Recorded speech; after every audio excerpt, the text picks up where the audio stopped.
I think it's time that we dive into the world of D&D. We start the session. So, I will start by welcoming folks to our tabletop RPG stream called Monsters Ain't Real, where we use a modified D&D 5e rule set to enjoy some good old-fashioned RPG fun set in a high fantasy universe. To anyone new, all the old episodes are up on the YouTubes, but that doesn't mean that you can't just hang out and enjoy the session. The first thing we'll do is we'll get started with a little recap here. The last time, you guys did a little thing where you fought the Pale Knight, who is an Oberith, which is an ancient demon from before creation. And the fight involved... Yeah, exactly. You know, the fight involved mostly you being transported with Pale Knight to Phlegethos, which is the 4th level of the 9 Hells. You were afflicted with some temporary and some permanent afflictions, with everyone suffering, I believe everyone suffering, at least one permanent form of madness. Pale Knight then ended up killing the party and capturing their souls in these small glass balls. But Galdric had summoned the Iron Maidens, who absolutely thrashed Pale Knight and brought her below half health. And at that point, the trapped spirit of Zelaran fought with the Pale Knight and caused her to drop the glass balls and release the party's spirits. Unfortunately, the Iron Maidens believed the party dead, which was true, but they plane shifted away with the party's corpses, stranding the party in Phlegethos, the 4th level of the 9 Hells, which is also generally considered to be the deepest level of hell for mortal souls. After struggling to do anything, flee or find civilization or even kill yourselves, you all eventually either went to sleep or collapsed due to exhaustion in your spectral forms. When you awoke, you found yourselves in a cage wagon, bound and gagged.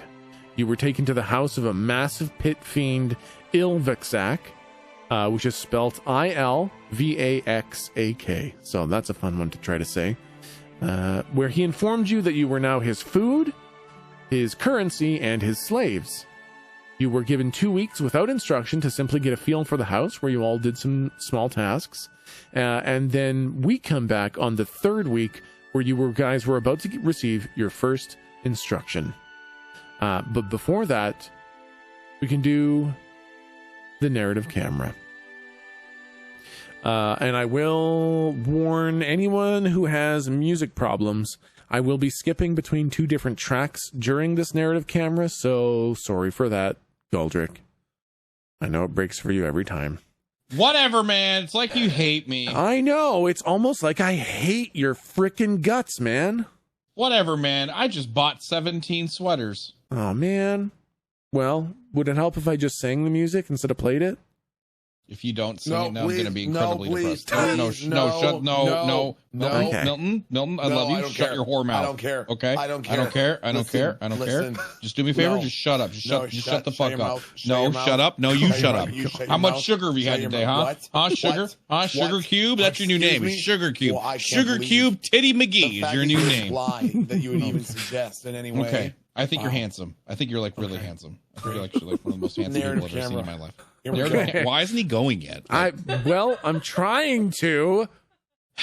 All right. All right. Time for the narrative camera.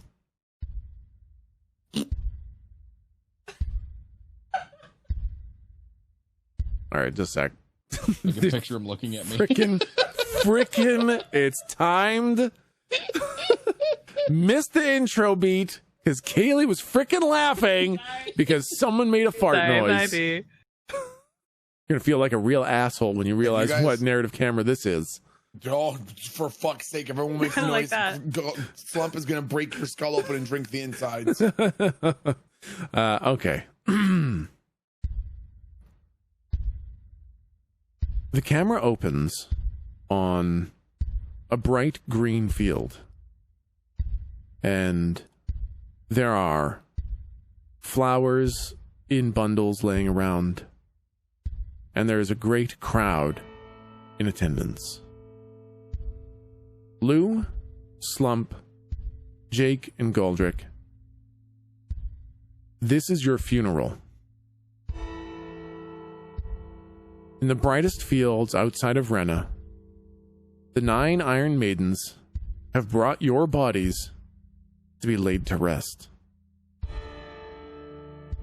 There is a massive drum being beaten while the bells of Rena ring out in memoriam.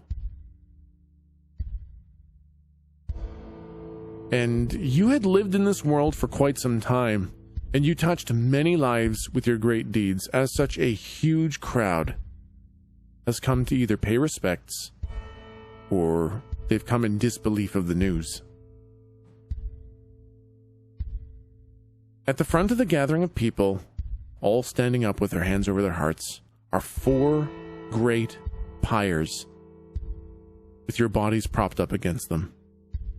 And the attendants are taking turns. What's up? Oh. The attendants are taking turns going up to each of your bodies and thanking you for what you did.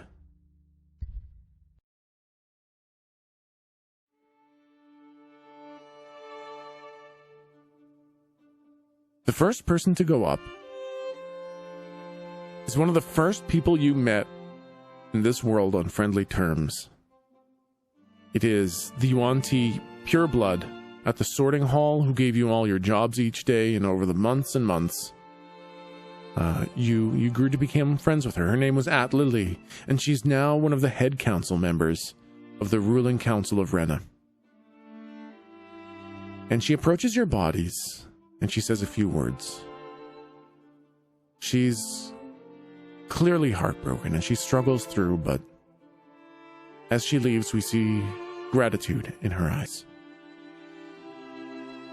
And the next is heartbreaking. It's little Gerby. He's a little bit bigger and a little bit older now, but he's obviously still a child.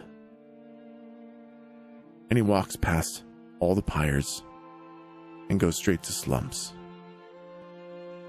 He falls to his knees and he begs Slump to come back. Remembering the days that Slump explicitly asked to take care of Gerby, their adventures in the mines, the trips around the town eating too much candy, Slump was another innocent mind like his own, just enjoying life. And it takes another caretaker to come over and lift Gerby off his knees before he leaves Slump's pyre. But he never stops crying. The next is Raisko, with a small army of young wizards. Children rescued from a lifetime of scrounging around in the mud as thieves, now raised up to apprentices in the ways of magic. And Raisko, the ex-Archmage of Rena, now leader of all of Izo. He has no tears in his eyes, but his face is full of sorrow. He looks upon the body of Jake, and he removes his own tall hat, and he bows his head. And he speaks words so softly, they're clearly only for Jake, the man who had given him so much.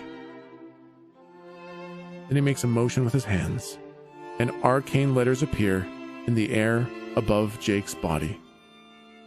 They simply say, Jake, the Amazing. Next comes a stranger. They have layers of cloaks and hoods and scarves on. Their gender isn't identifiable and their face is covered. They walk up to the body of Lou and they touch the forehead, where Lou's third eye manifests, and they brush a few stray pieces of hair away from the face. They get down to one knee as they hold one of Lou's hands, and ever so faintly, we hear them say, "My sweet, precious Lou, I'm so sorry. I should have done more. I wish I could have been there for you. But I'm glad that, in the end, you weren't alone." And the last is the actual Iron Maidens, all 9, standing in a circle around Galdrick's pyre. Their shoulders are slouched, and even with their heavy iron armor, their sadness is obvious. None of them speak a word. It is absolute silence around Galdrick's pyre. Then the lead Iron Maiden, the one who killed Vanguard, stands up straight. She sticks out her chest, and she pounds an iron gauntlet to her chest once. Then she slams the iron staff into the wooden base of the pyre in a salute. The other 8 Iron Maidens pound their chests, and they slam their staves into the wood as well.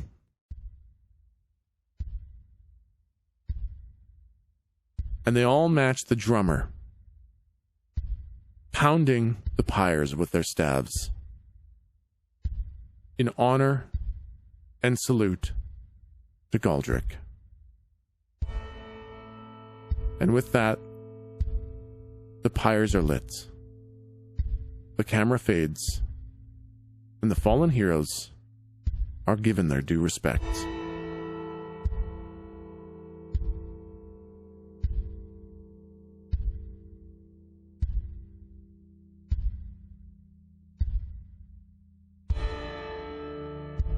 And we come back to where the party is.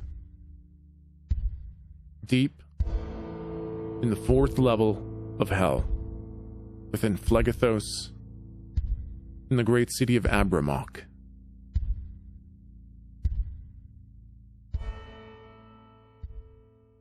And we come back to the 3rd week. You guys have finished your 2 weeks here within Ilvixak's mansion. You laid some plans. You tried a couple sneaky things.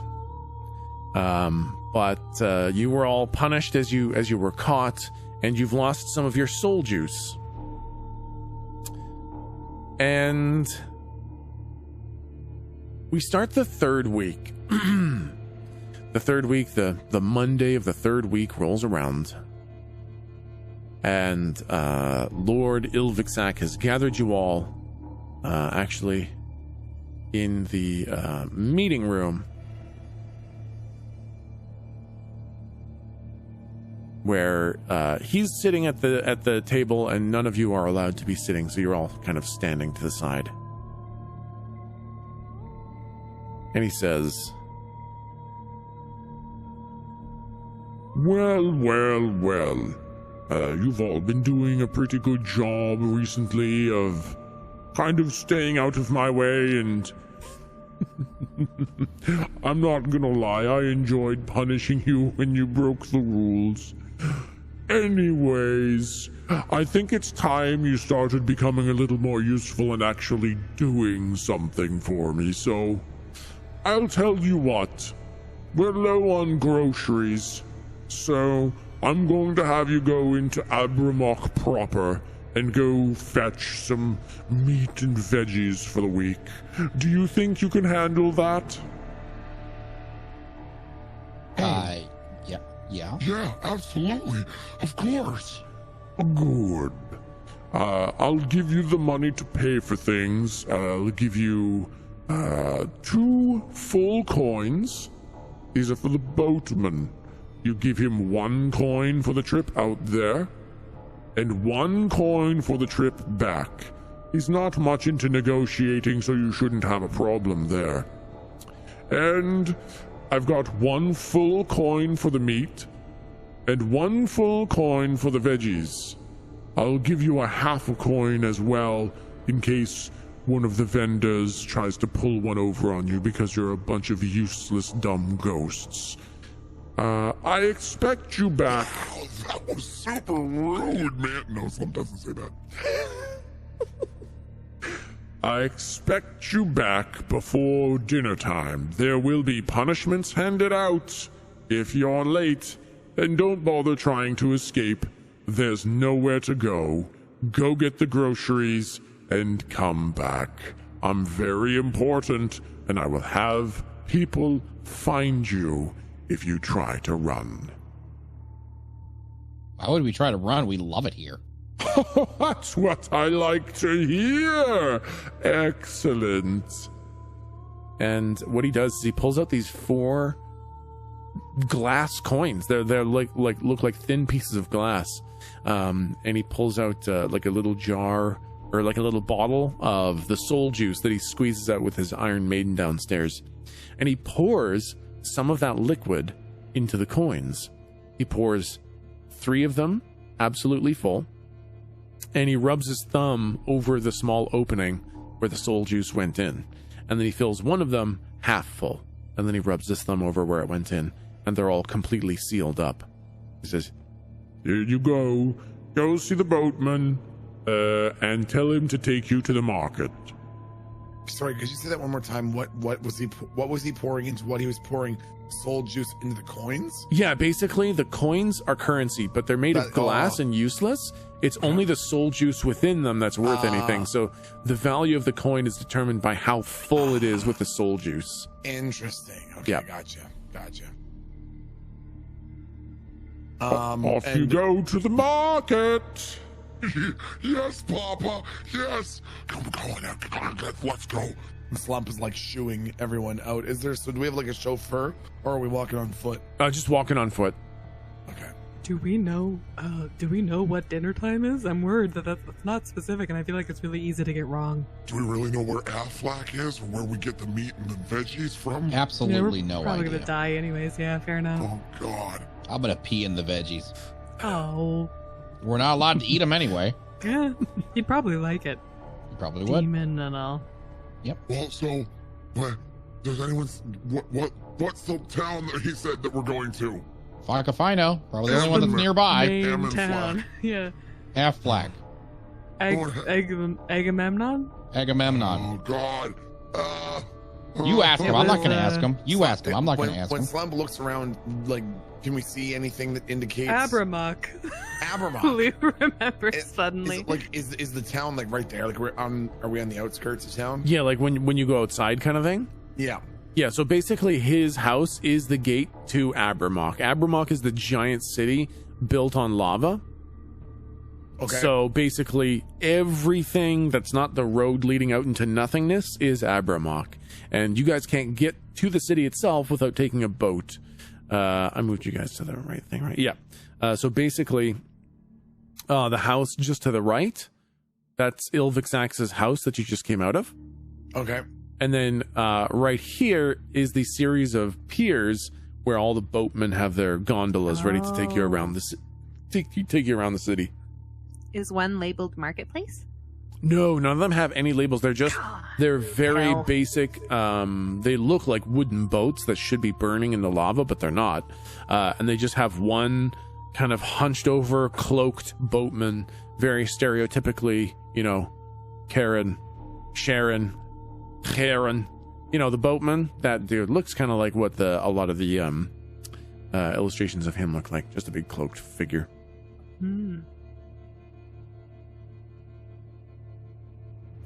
Okay, and so when you said that all the building, like, there's no real easy way to differentiate. Is there any way for us to tell where the meat and veggie vendors are?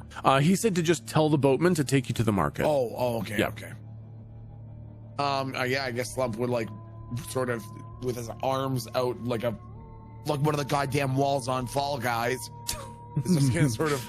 Oh my God, you're so fucking addicted. No, I can stop anytime I want.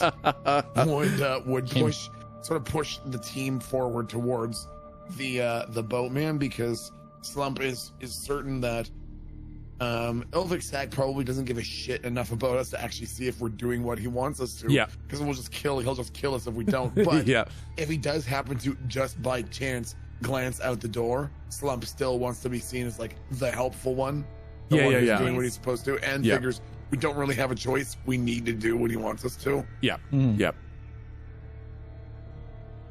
So, I don't stop him. I'm like, let's get going. Yep. I'll climb up on Slump's shoulder.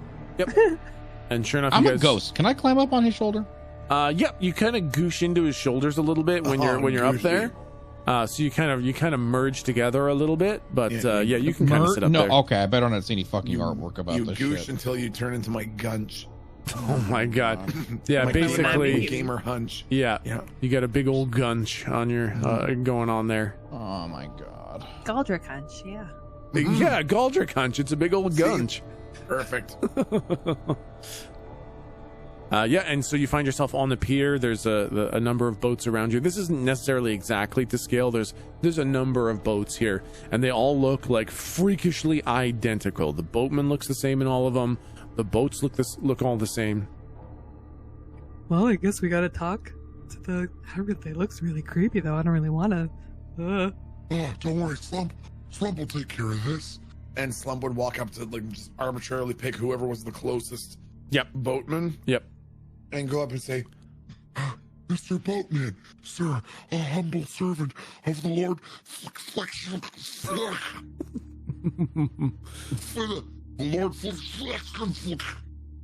I'm just gonna mirror everything he says. The nodding. The boatman kind of very slowly turns its head, and it's very ring wraithy, like it's like ring wraithy / Dementor-ish kind of thing when it turns when it turns its head towards you, kind of thing. And it's got one hand on that big kind of gondola paddle at the back, and the other hand kind of outstretches towards you with the palm up, like it's just got its hand out towards you. Give him a coin. Give him a coin. Can you take us anywhere we ask? It doesn't say anything. Say marketplace. Just say marketplace. Marketplace. Marketplace. Around the block. Marketplace. Coin in his hand. You said around the block? No. Okay.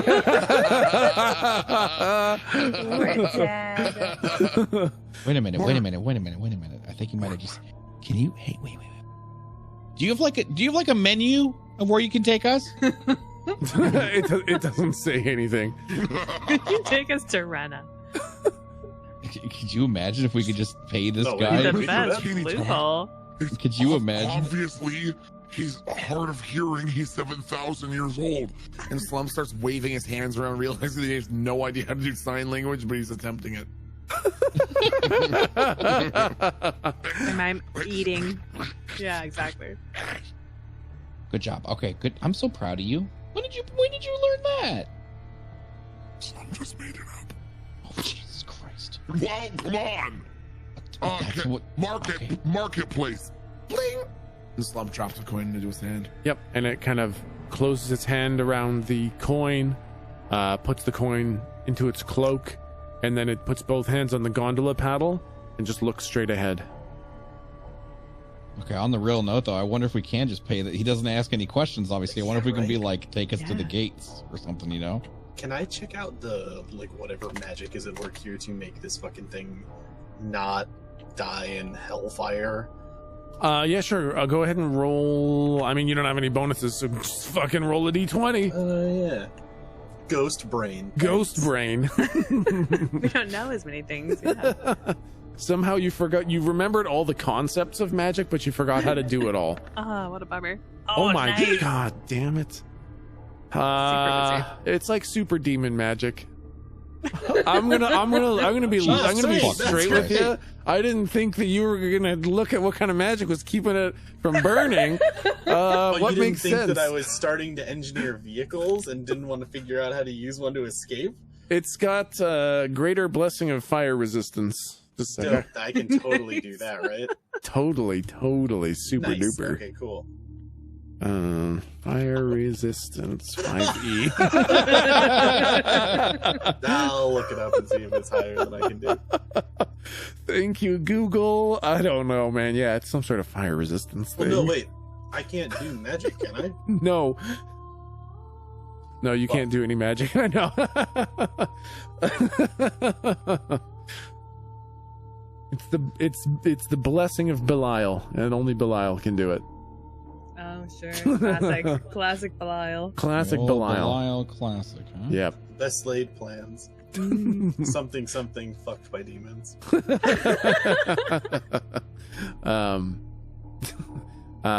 So would you guys like to get into the boat? Yeah. Yep. Yeah. Yep. Okay. Want to look back at the? I look back at the house as we go? Is there anything looking at us? As soon as Lou tries to do that, Slump like picks her up and turns her like a top. Oh, Yeah.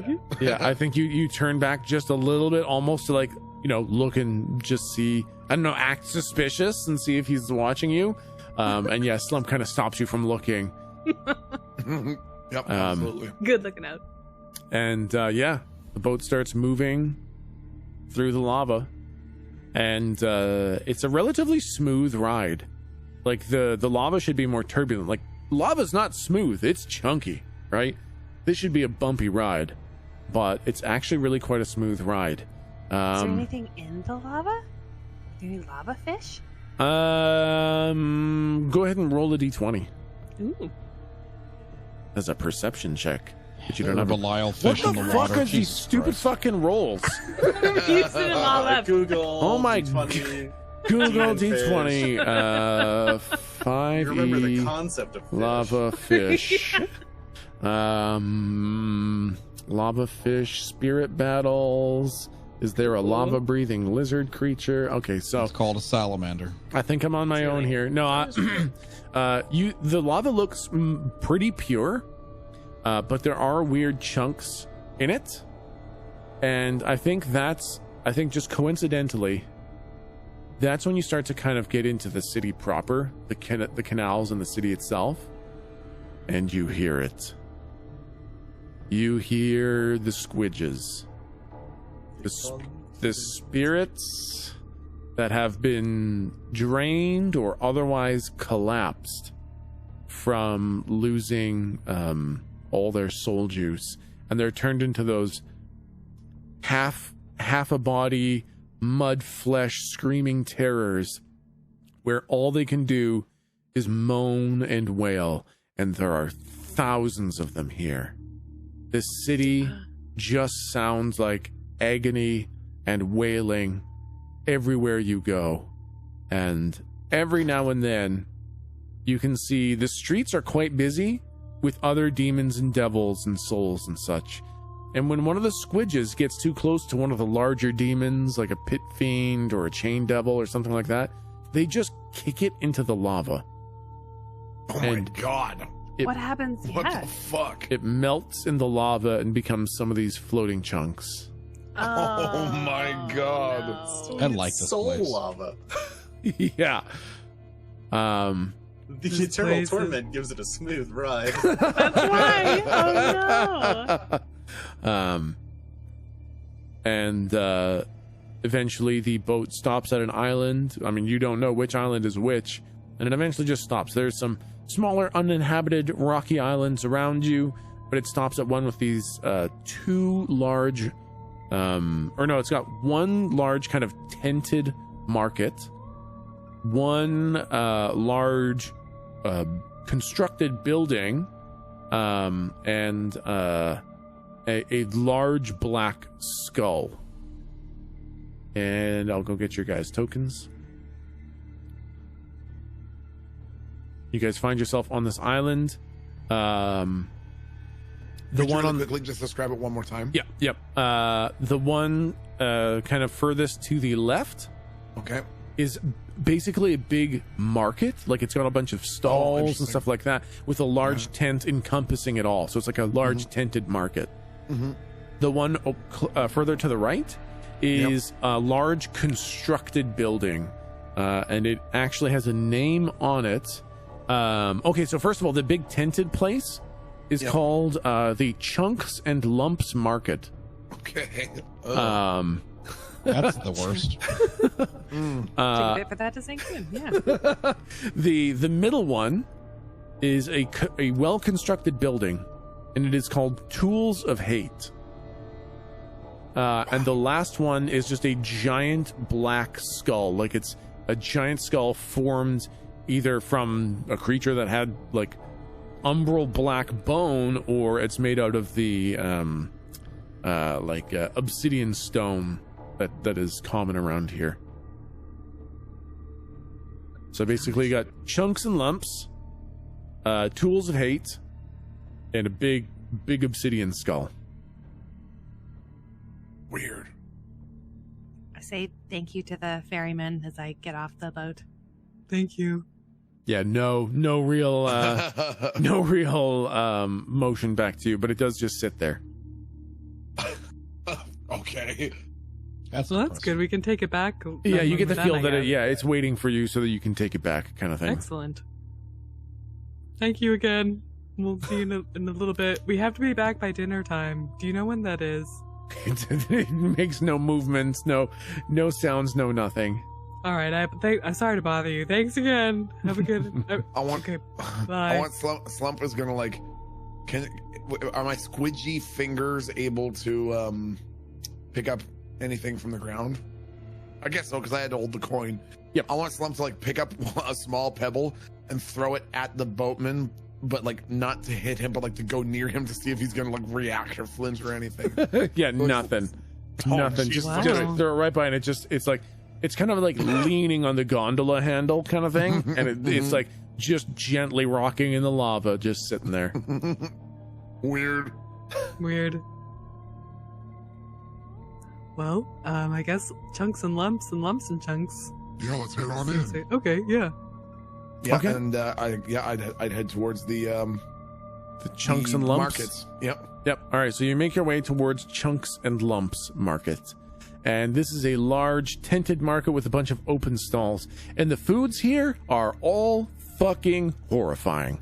It has oh no, chunks of bloody flesh. It's got live and dead worms. It's got different types of dirt and manure. It's got fruits that scream when you pick them up. It's got small living creatures that look like scorpions. It's got long bean-like vegetables that have hooked barbs on them, and just all sorts of awful, terrifying food. And all Ilviksak told you was get meat and veggies. Oh, jeez. We've been there for a while. We've seen what they've eaten, right? Or he's eaten? Yes, you have actually. Go ahead and roll to see if you can recall, because you've been soul juiced a couple times. It's not going to be a hard DC because you don't have any bonuses, but just to see if you can recall. Yeah, you know what? That's good enough. He likes bloody raw chunks of meat, and he likes the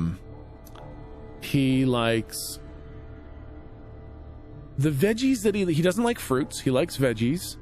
And he likes hard, crunchy, nasty smelling veggies.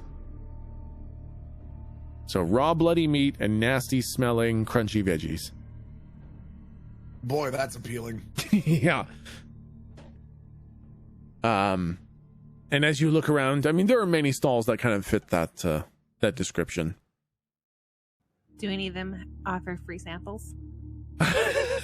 Anyone have a tray out with toothpicks in it? Yes. I guess instead of toothpicks, they're like bones. Yeah, no, there is actually one. There's a meat stall, where it's like a suspended basket of meat, and like all the blood and slime is kind of dripping off it into a big old kind of shallow pan, and both the bucket of meat and the shallow pan have like prices on them for the people who want the meat and the people who want the slime. He's an Orobus devil, which is a man with a horse head with sulfuric smoke coming out of his nostrils.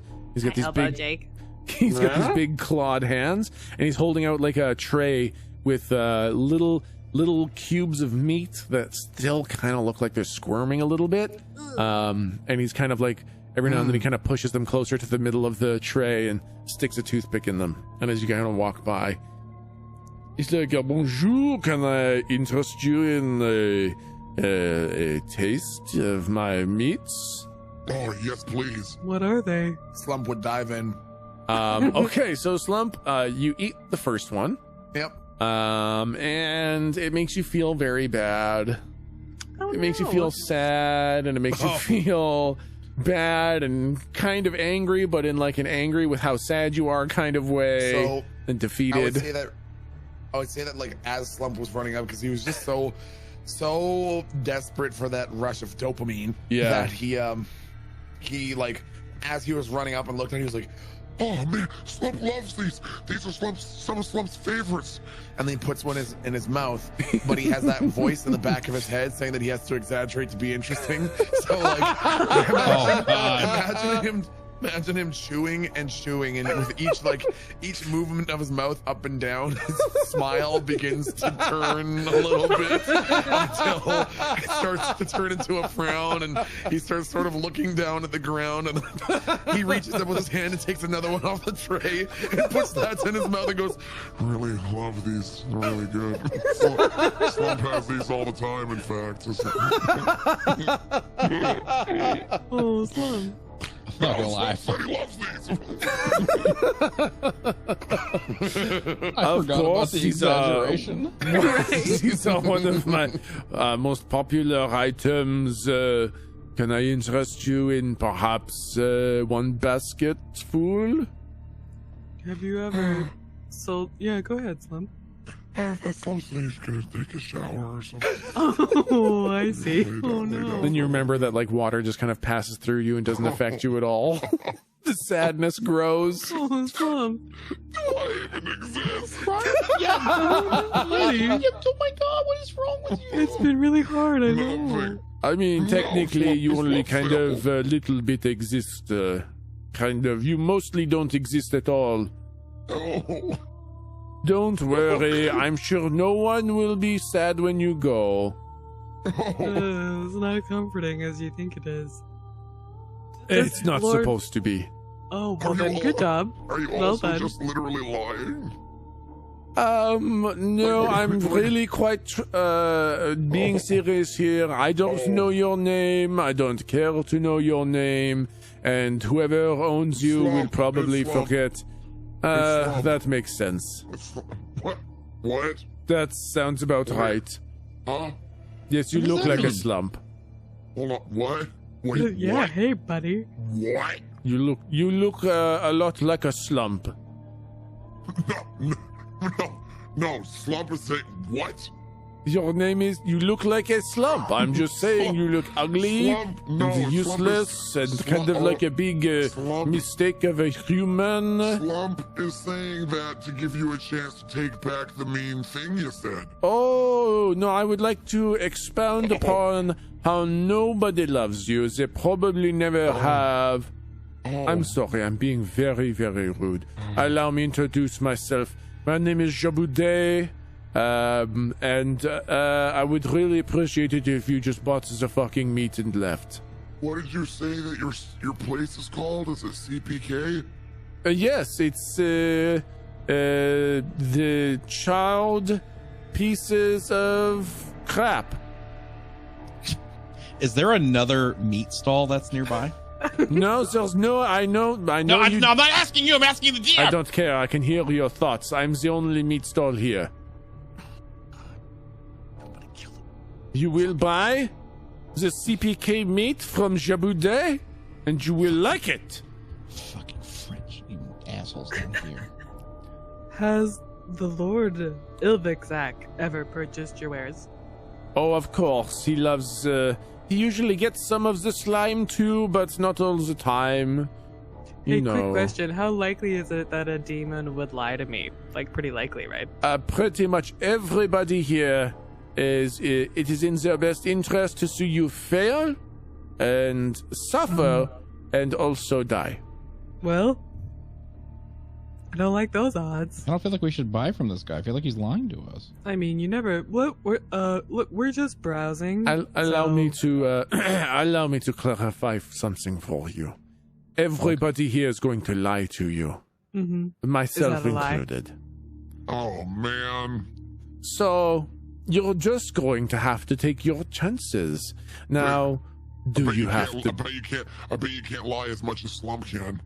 That is absolutely insane. God, Slump already lied before you were done that sentence. In his head, he was saying, you know what? All dogs are bad. But it's not true. All right, okay. So... You're just kind of a food ghost, right? You're mostly a food ghost. What's a food ghost? What the hell does that mean? What the hell does that mean? Sounds like you're probably just in it for the food. You're not really smart enough to be doing anything else. We are here, aren't we? Yes, but you're taking such a long time, and you already ate the free sample, and I might have to tell Lord Ilvexak what a drag you were on my business. And listen, we have some goodies for you. Oh, I mean coins. Oh, you mean money? Well, would you like to pay? Perhaps you would like to purchase some of my fine meats? Do they look like the meat cubes? They look pretty similar. I mean, honestly, at this point, to your eyes, most of the meat here looks the same. That's the thing, right? Okay. Wait, Slump, do you think we should swing around and get the meat on the way out because it's perishable? Maybe we should pick up the vegetables first? It's like getting ice cream. Okay. Yeah. So do you know what he usually orders? We have 2 coins, and you know what he usually wants? Yes, for 1 coin, I can give you a coin's worth of meat, but with inflation. Hey, now. Who do you think you're talking to? Yeah, what do you think we were dead yesterday? Talking to? I'm just saying the meat is harder to come by lately, so maybe it's a little bit more expensive than it used to be. Is it? I mean, he told us not to go above a coin, and if anybody went tried to barter above a coin, he wanted us to tell him directly who it was, so he knew who not to do business with in the future.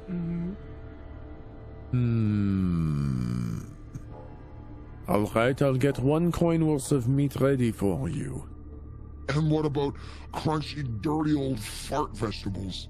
Well, if you're shopping for Lord Ilvexak, he probably doesn't want any vegetables from here. You can just go home and tell him there were none. Well, I'm not believing that one first. Well, I don't think so. Are there any vegetables on his table, or is there like another stall? There's like a stall like 3 stalls away that's like loaded with vegetables. Oh, okay, that sounds good. Yeah. We'll tell him. Sounds good. Here we go. All right, be safe out there. Don't forget to come back and pick up your meat on the way out.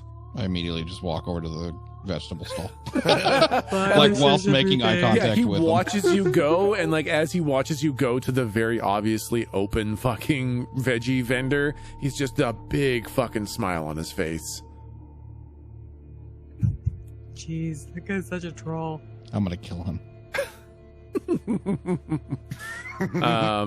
Okay, you walk up to the head, What is that? I kind of liked his head, though. He's a big horse dude, you know? I mean, it was your style, yeah. Do you think he knows horse buzz? Oh, shit. You know what? Hold on. I've been sort of buried in my dumb little... I don't have a notebook. I don't have anything. I know you have my character's based around things and they're gone. I know. It's hell, man. I was reading the inside of my palms. Yeah. I guess the entire time with nothing in them. Yep. That makes sense. That tracks. Yeah, as everyone else heads to the very obviously vegetable stand. Yep. I'll like turn on my heel and go back to the weird French horseman. Yep. Hey, my dude, do you know? Oh shit, does he have like a different name? They call him Horsebus. Do you know Horsebus? I have heard of this Horsebus taking over for Kelemvor, I believe, if I'm not mistaken. Oh, that's it. Like, is the whole head? I like point to my head and neck region. Yeah. Like, is this like a whole thing you did because you're like a big fan? Do you like his work? And he blows like a big snort of sulfurous air and a little bit of fire. He says, I've been around a lot longer than that horse boss. No. Oh, sorry. He just looks like so young and virile and stuff. I thought maybe you're, you know. I think like Slump was walking along and when he heard this conversation happening, he sort of started to slow down, and then when he heard the horse dude huffing and puffing, Slump like stomped his foot and turned on a dime and well, actually, hold on, you've been around a lot longer. Slump hasn't seen Slump. You haven't taken Slump anywhere inside your tum-tum for a ride. I'm sorry, is that what that disgusting big abomination of a horse does? Oh, hold on now. I want to ask something before I get Slump to do this, okay? Yeah. How big and powerful and intimidating does this guy look? How much of an impression would a neutral observer get that this is somebody not to be fucked with, or that fucking with this person wouldn't necessarily have immediate consequences? His physical appearance is not super intimidating in terms of the size. He's not a huge guy. He's super off-putting with this weird nightmare horse head on his human body. But in terms of like big muscle, fuck you up, I'm a scary demon, he's more upsetting to look at rather than physically intimidating. Okay, I would say when Slump is saying like, yeah, but I see no one's going around your tum-tum. Slump is gonna just start like slowly like walking towards him and like holding his hand out towards his stomach. Like Slump really does think that he's gonna talk this guy into giving him a ride. Oh my god. And the little tummy tam tam. Tummy tam. I would like Galdrick, Jake, and Lou to roll perception checks. So just roll some d20s. I don't like this.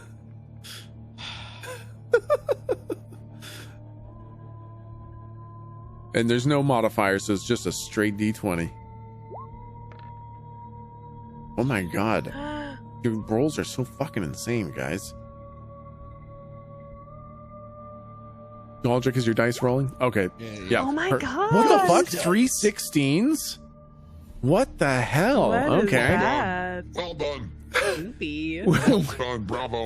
With 3 16s, you can all very obviously, clear as day, tell that Jaboudet is looking to make a bit of mess out of Slump here in a sec. He plans to oblige Slump and eat him, and it's not going to go the way Slump is thinking. Oh, hey, Slump, do you see this shiny thing over here? Let's go look at check this out. Wow, look at this. And just like that, Slump just does not even put up resistance. That's it. All it took. Totally turn his attention. And you can see those hungry eyes of Jaboudet slowly go back to his work as he kind of gathers his composure again. Ew. It was just the lava. I was just pointing at the lava, but it seemed like we should get out of there. Oh. Well, all right.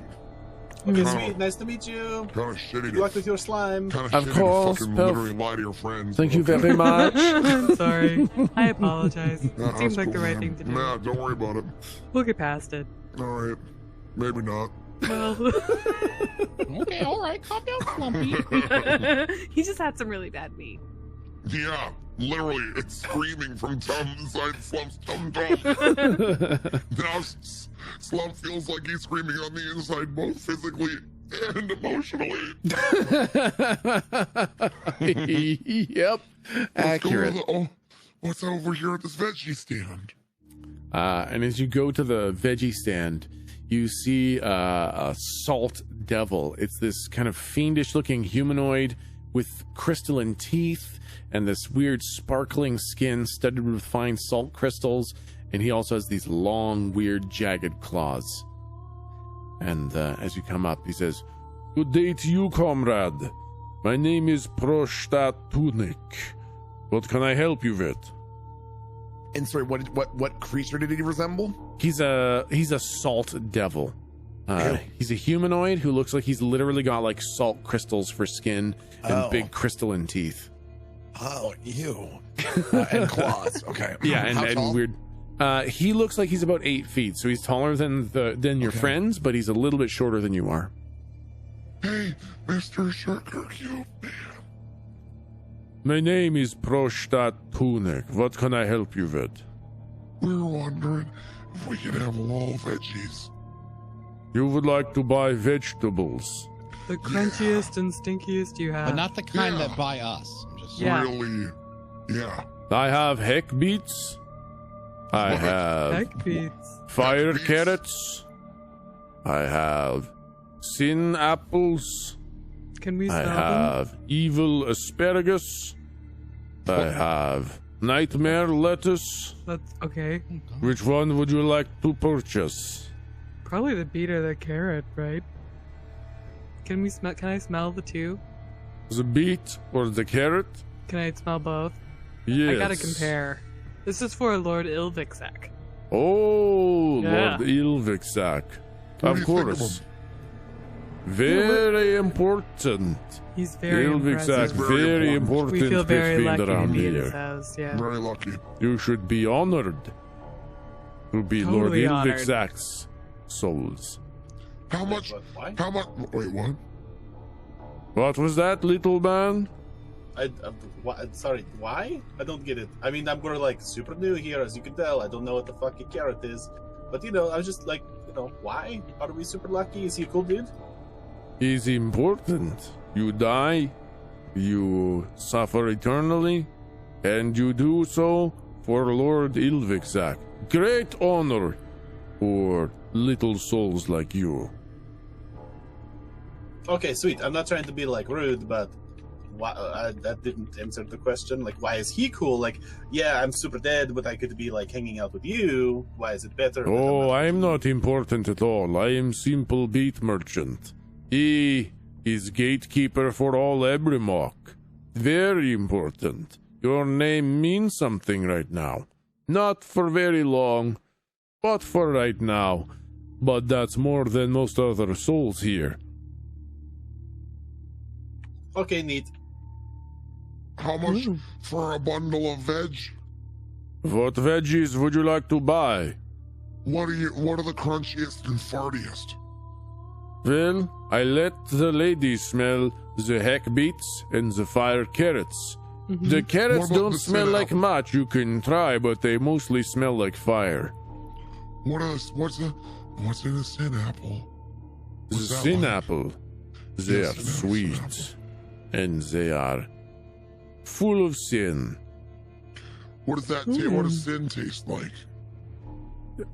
It tastes like sin. What else? Why would I call it something if it didn't taste like sin? The fire carrot tastes like fire. The sin apple tastes like sin. The evil asparagus has a very evil taste. That's why I named them like this. What is evil taste? What is that? It's literally the description of the flavor. Why would I mix things around? It tastes like evil. Look. And he picks one up and he bites it. And it's like it grinds in his weird salt crystal teeth kind of thing. He's like, they taste evil. What's that? This is telling us what you taste. Could we do a sample maybe? That might be the way to Your mortal soul probably can taste it. Here, take a bite. And he offers you like the piece of asparagus that he already took a bite out of. See? Okay, that's a little, it's not really that close. We're not that, anyways, I'll take it, yeah. Take a bite. Chomp. It tastes like someone just kicked your puppy. Oh, that is also salty. Evil. It tastes and a lot of evil. salt. Very salty. Salt. Might be from your lips and teeth. But definitely evil. Wow. It tastes like evil. You know what? Yeah. Wow. Spooky. What kind of a crunch did that have, Lou Dog? It was pretty crunchy. Pretty crunchy? It was pretty crunchy. Could I compare? Can I smell the beets again? I really feel like the beets are... Maybe you tried the sin apple. No. You don't want... Our master does not like fruit. One free bite of the sin apple? I mean, I would like to just have the apple and also eat it, maybe share it with friends, but... I give you one bite of the sin apple, and you must have it.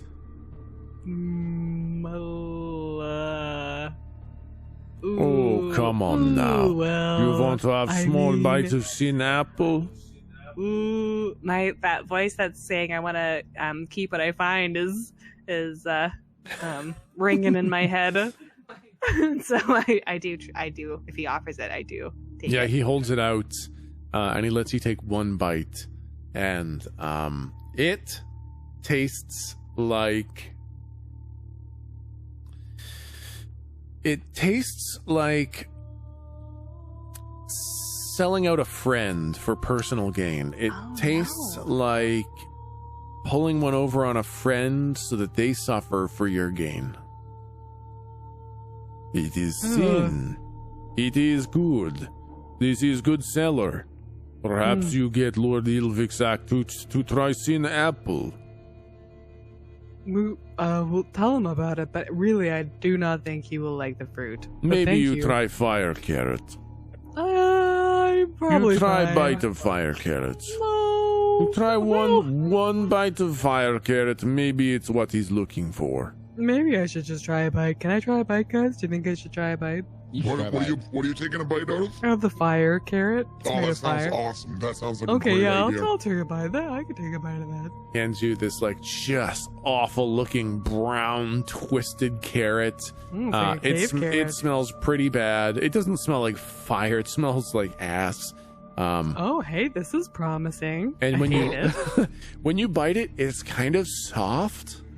Oh, not crunchy, not crunchy. And you can't really feel pain too much in this dimension, but this one sure enough feels like hot, actual, literal fire in your mouth that's burning everything inside your mouth, and you can't spit it out. It's too hot. It's very hot. Okay. Oh, you know what? As advertised. Fire carrot's Okay. a good one. I like giving that to the souls. It's on my tongue, and I don't even have a tongue.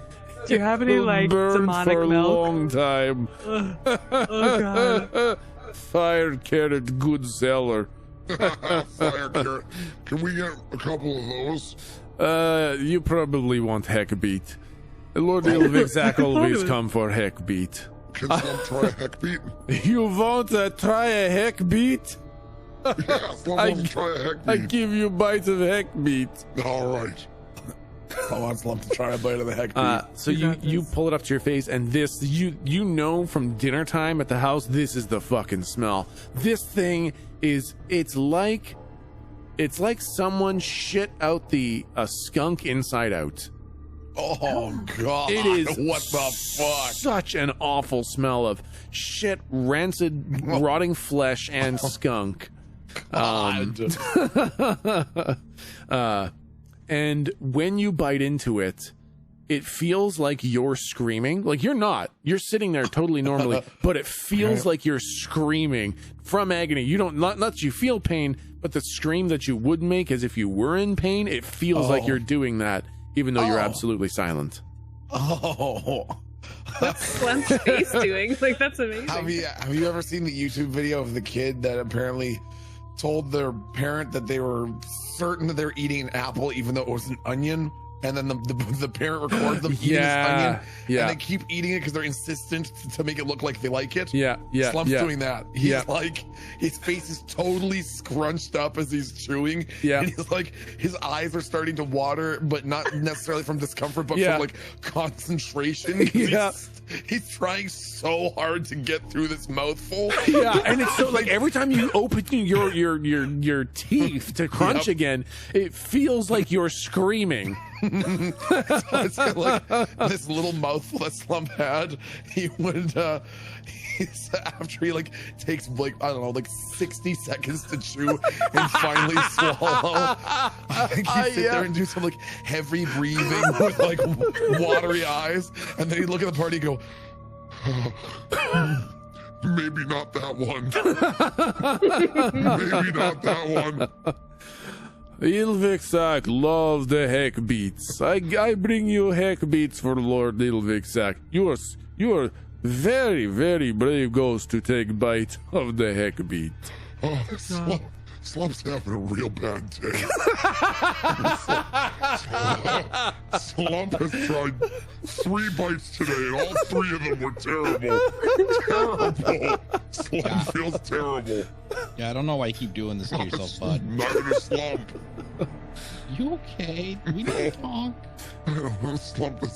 Can we just get the veggies and go back to floor fliff and flaff? Yeah, we can do that. Let's go do that, bud. You're having a bad day, aren't you, man? Yeah. All right, I put bag of heck beats together for you. You tell Lord Ilvixac that Prostat Tunic helped him get his favorite veggies again. Okay, will do. All right. Thank you, Prostat Tunic. Don't forget the meat from Jabude. I heard you talking to him. He's got the meat ready. Would be very unfortunate if you went back without the meat. That's such good customer service. Thank you. Hey, question. What time is it? Is it dinner time? Are we okay? What time is it? Well, time doesn't really matter much here. Dinner's whenever dinner is. Are you late?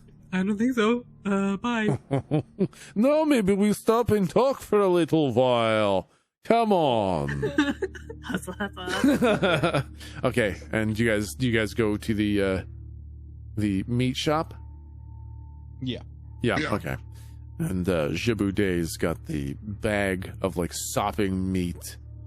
He's like, all right, I've got your meat here. I will need the coin. And I think Slump would. Who did he get? Who got the coins? Whoever wanted to take him. I think Slump's been kind of handing him out, so I think Slump has them. Yeah. Yeah. Okay. Slump would just plop a coin down. Merci. Thank you very much. Be sure to come back again soon. Okay. Thanks, Mr. Horse Bus Dog Man guy. Maybe next time we'll have a ride around on the Tum Tum. Oh yes, please. Yeah. Do come back.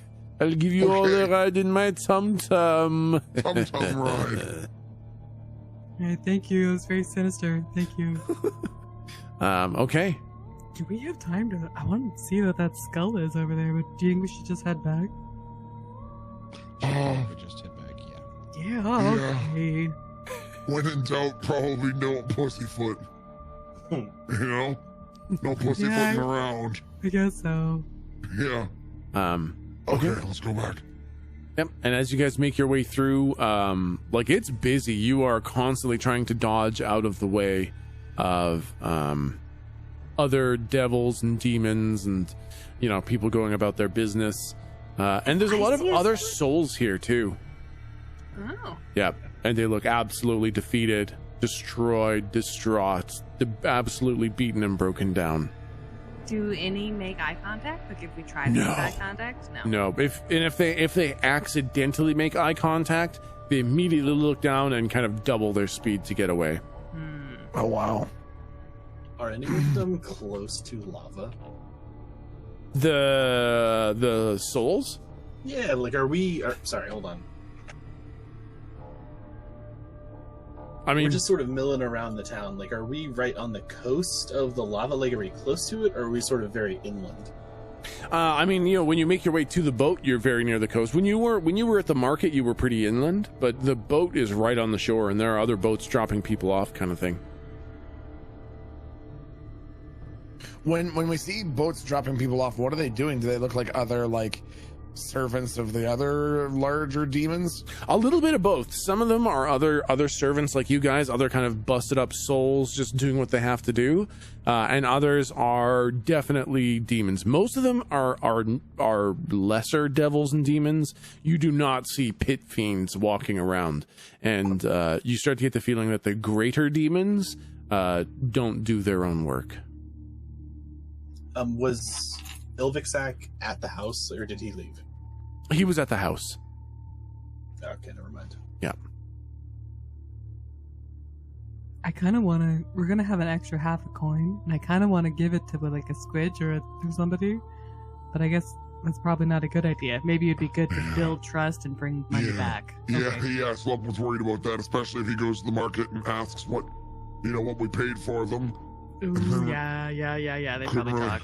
They'd probably talk, and so he doesn't seem particularly charitable. Are you okay? You look like you have indigestion. Tum hurts real bad. It feels real sad on the inside. Oh, boy. Real sad and screamy, And screamy, okay. Sad and screamy on the inside. Yeah. Anyways, yeah, well, let's go back and see what he thinks of everything that we got for him, okay? Okay, that sounds good. Okay. So let's. Yeah, I think. Go ahead. Well, as we float away, if we get on the boat, I guess we have to say that we're going back first. Yeah, you get on the boat and it just sits there. Well, slower going back, I guess. Slump would swear we're not even moving right now. That's probably against the current, yeah. This really does suck, man. Oh, you know what? Actually, slower going back. Mr. Boatman, can we go to Lord Ilvexak's house, please? And it outstretches a hand. Oh yeah, Slump, can you give him the coin? Slump would go to pass him the coin and huck it into the lava. No, he wouldn't. He can put the coin in his hand. My God, if you did that, What would happen? I think it would be the. I think it would be the end of the campaigin. We're already dead. I don't think there's any coming back from that. Yeah, Ilvexak would immediately it's off to the boo box. Yeah, exactly. I think that'd be the end of the campaign. Oh my God. Okay. Yep. You hand him the coin. He puts it back in his cloak, and starts taking you guys down the river again. As we're floating away, can I look at that skull? Just look at it. Oh yeah. Go ahead and roll kind of a perception check. Okay. An 8. Steam from the lava. So it's this giant, huge black skull that looks like it could be a small house. The eyes are kind of lit up with this dull green glow, and the mouth is wide open and kind of darkened. And you can't really see much. You think you might see a figure standing in the mouth, but you're not sure. An entryway? Yeah. Or, I mean, yeah, like it's an entryway and there's somebody in the entryway kind of thing. Okay. Yep. Okay. And, the boatman takes you back through the canals, through the lava. Can I do a perception check to see if there's anything that would really sort of stand out amongst the rest as we're going back? Anything, whether that's a house or something in the sky or on the walls of the cave or whatever the fuck we're in, or on the horizon, or any glowing lights or anything like that? Yep, absolutely. Go ahead and roll. Just roll. You guys don't get any bonuses as ghosts. Okay, a 9. It's not great. I would say the one thing you saw was this absolutely unmissable, massive black castle that looks like what the Lord of Hell would have as a castle. It was this thing, like this huge thing to the the northwest of you. That one giant building on its own little island is a massive, massive hell keep that you would think might befit the Lord of Hell. God. Other than that, you mostly saw and heard a whole lot of squidges on the weird little islands. Some of them have literally been abandoned on the little islands, and they just sit there moaning 24/7. Yeah. And, as far as our knowledge goes with the squidges, they're immortal. They're just trapped that way and cannot be released from their torment. Yep, exactly. As far as you know. Yep. Cool. Bummer. And then since Slump saw the giant castle, I imagine we could all follow his eyes. Wow, big. How does Ilvexak's estate compare to the rest around here? Okay, yeah, so the other little bit of housing that you saw, you didn't see much. Ilvexak's house is one of those mansions in Beverly Hills, kind of in comparison to the other person's little white picket fence home. And the giant castle is like the fucking Disney castle of hell.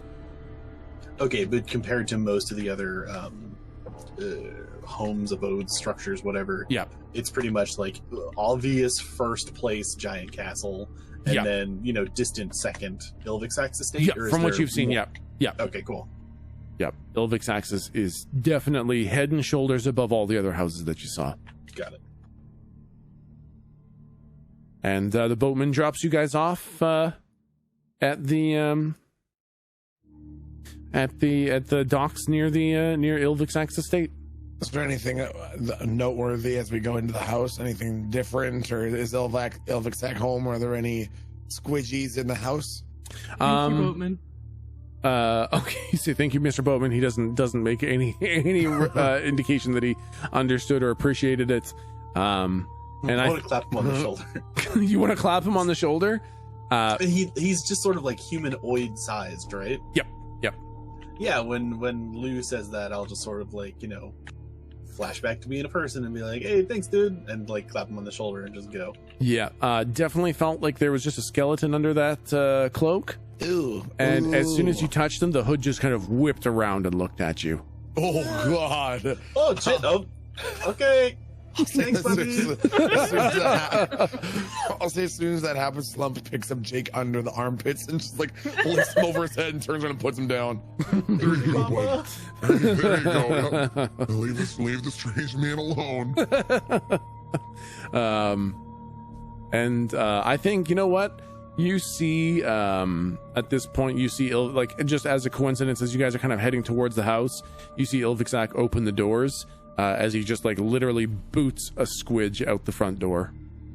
Oh my God. Do we recognize the squidge? Yeah. They don't really retain any of their characteristics when they turn into a squidge, so you can't really tell. There have been a couple ghosts kind of on their last legs. Ilvixak's been kind of in a bad mood more recently, and you figure he just got pissed off and squidged one. So we couldn't logic like, oh, this was the one closest to beefing it. He could have just juiced any of them.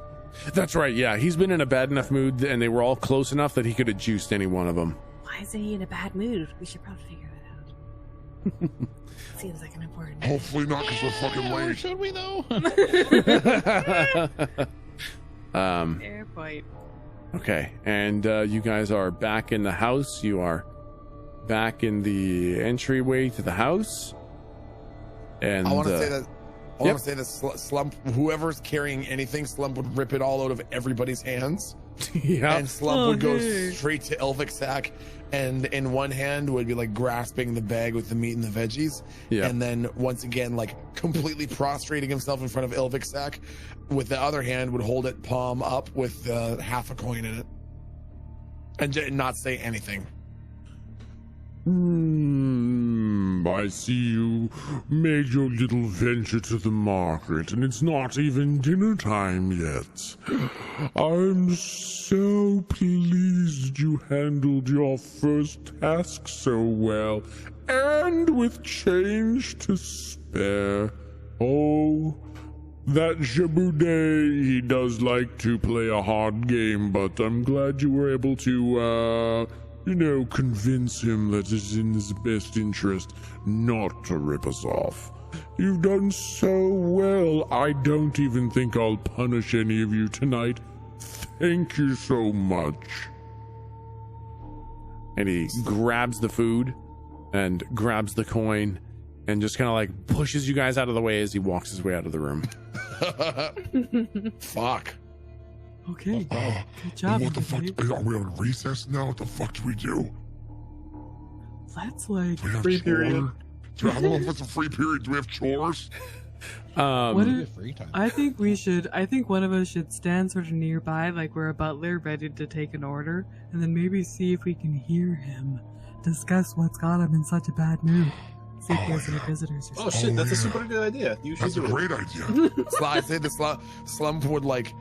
I imagine that we have some rudimentary like housekeeping supplies. Yeah. So I think Slump would grab the closest approximate to like a feather duster and would just start like walking through the other room, like dusting the walls and shit, like just random things. But anytime if Ilvixak even happened to pass his glance that way, Slump would immediately be focusing really, really hard on whatever he was looking at, so that it like made it look like he was really trying to work hard.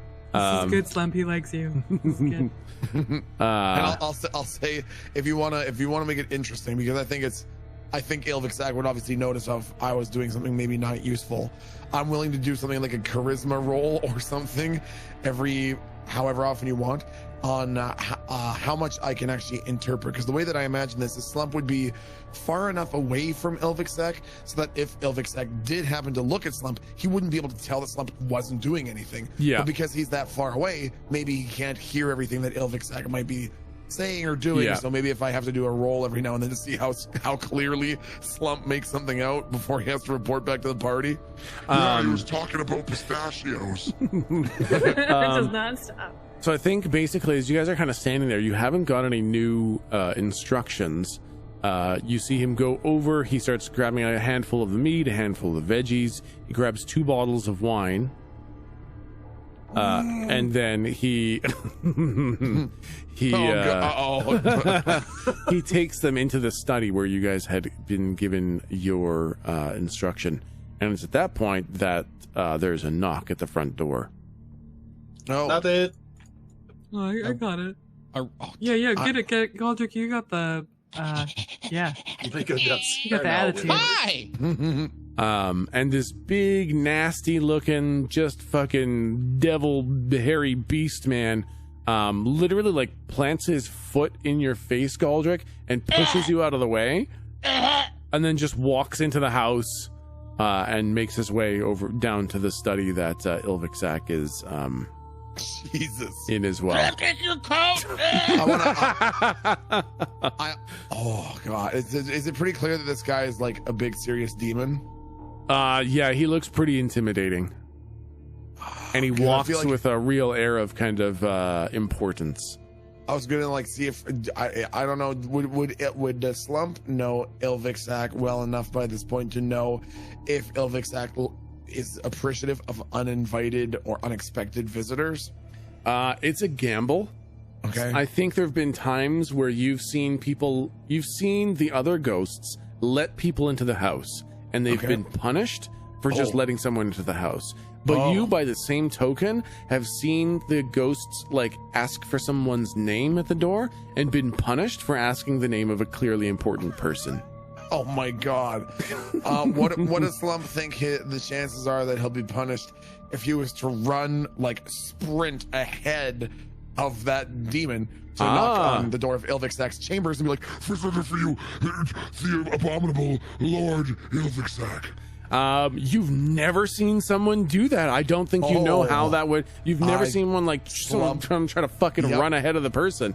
I think this is and now that we're into week 3, I think this is when I was actually planning on sort of ramping up my game a little bit. Yeah. And I would say that's what I want Slump to do. He's gonna like sprint ahead of the demon so that he doesn't impede or inconvenience the demon that's walking down. Yeah. And Slump would just knock on the door to Ilvixak's chambers, and that's exactly what Slump would say.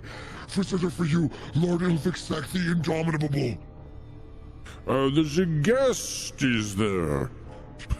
Yes, Lord Ilvixak, at the door, Lord.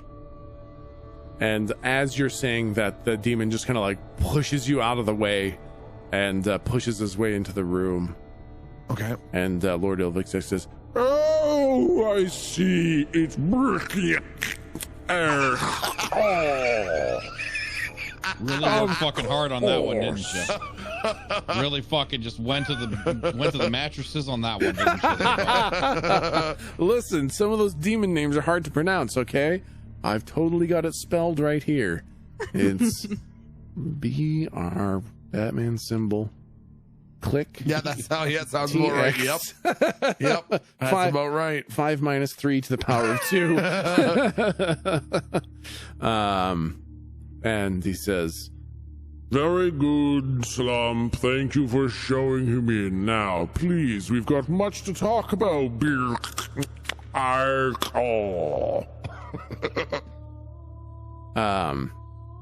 And they close the door. Okay, sounds good. To the meeting room. I think Slump would go back to the party, and you'll probably understand this, and a few other people might. You know the look when the Trailer Park Boys, when Ricky and Julian like asks Bubbles for something absolutely unreasonable, and he does that thing where he sort of opens his eyes wide and then holds his hands up a little bit like, I don't fucking know. Yeah. That's what Slump would do. He'd walk back to the rest of the party, just sort of hold his hands up like, Now what the fuck do we do now? What the fuck was that? Good one, getting ahead and announcing him. Yes. We'll see if that pays out later. Maybe he'll tear out fewer of Slump's squidgy fingernails. You're dead. He's gonna. Oh no! Oh God. Oh, don't worry about that. I got the guys. Oh, okay. Oh, good. I open up. I like clap my palms together, then open them up like I'm reading a book, and I just head down to the basement. Oh, he's gone. Like I've been working down there. Like that's cool, Okay. right? Oh, you mean like that's where you've been drawing the designs and kind of... Oh, well, if it's, I mean, you tell me if it hasn't been. I thought that's where he took me initially, and that's where, like, all the equipment was. It is where all the equipment is. He's putting it together mostly. Okay. You do have permission to, like, go down there and inspect the work and make sure that it's being built properly.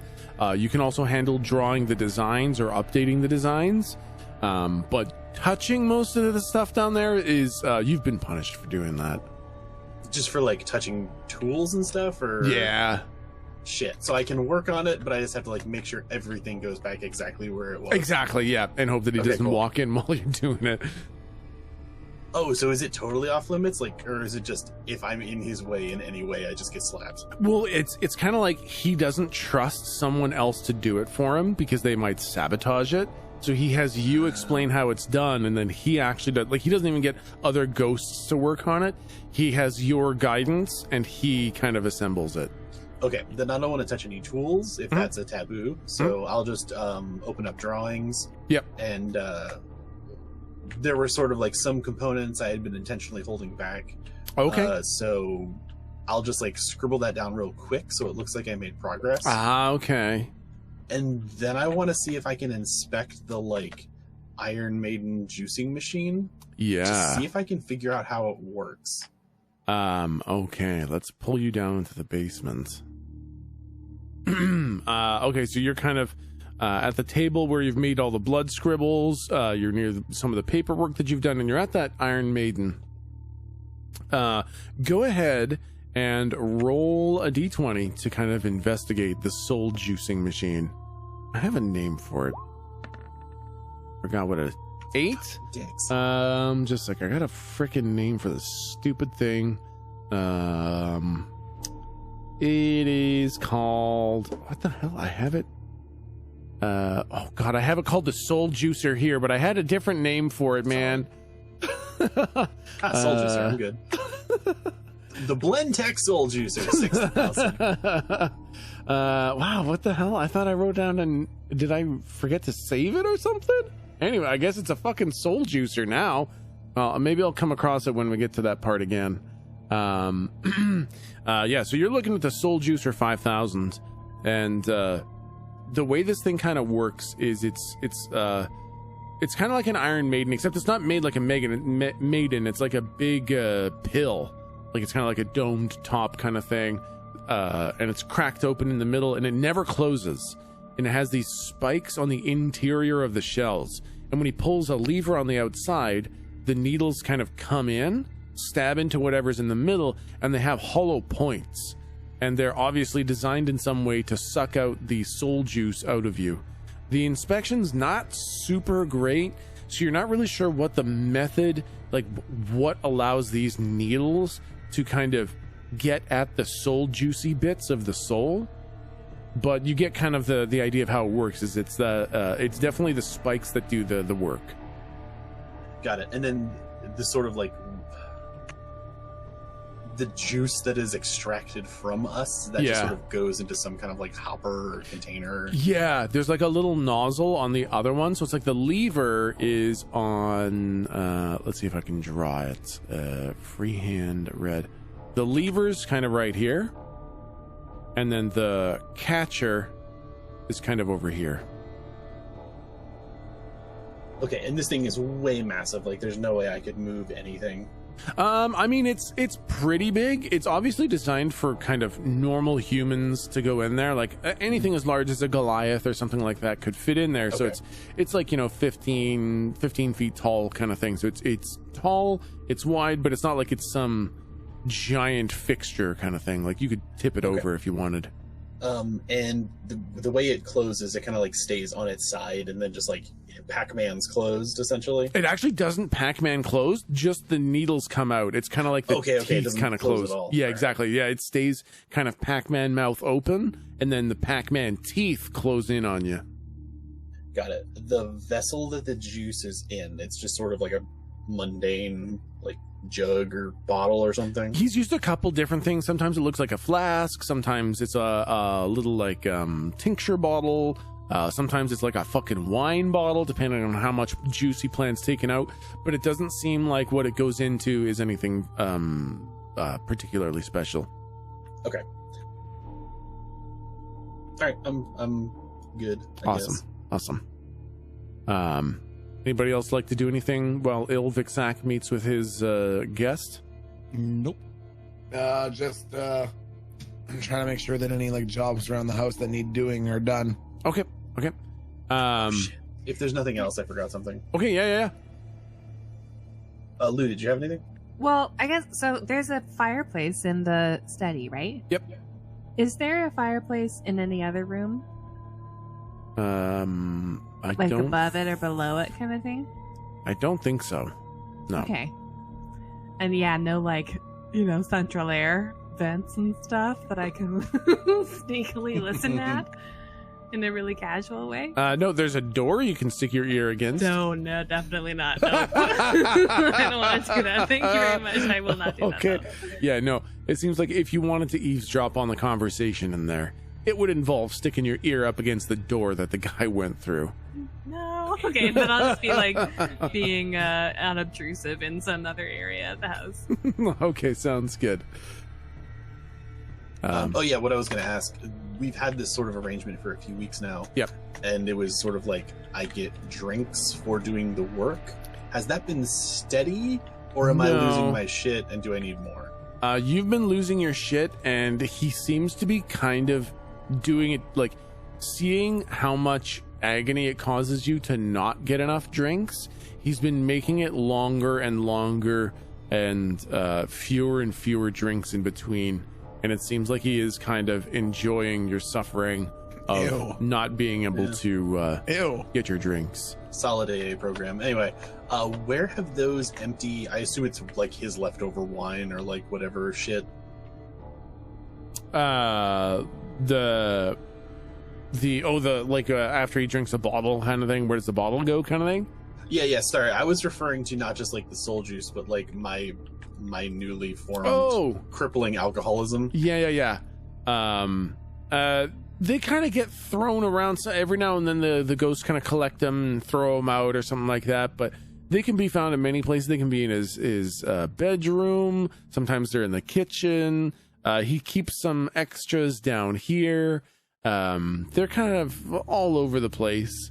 Probably the ones that he's already drank out of, he more rarely goes back to.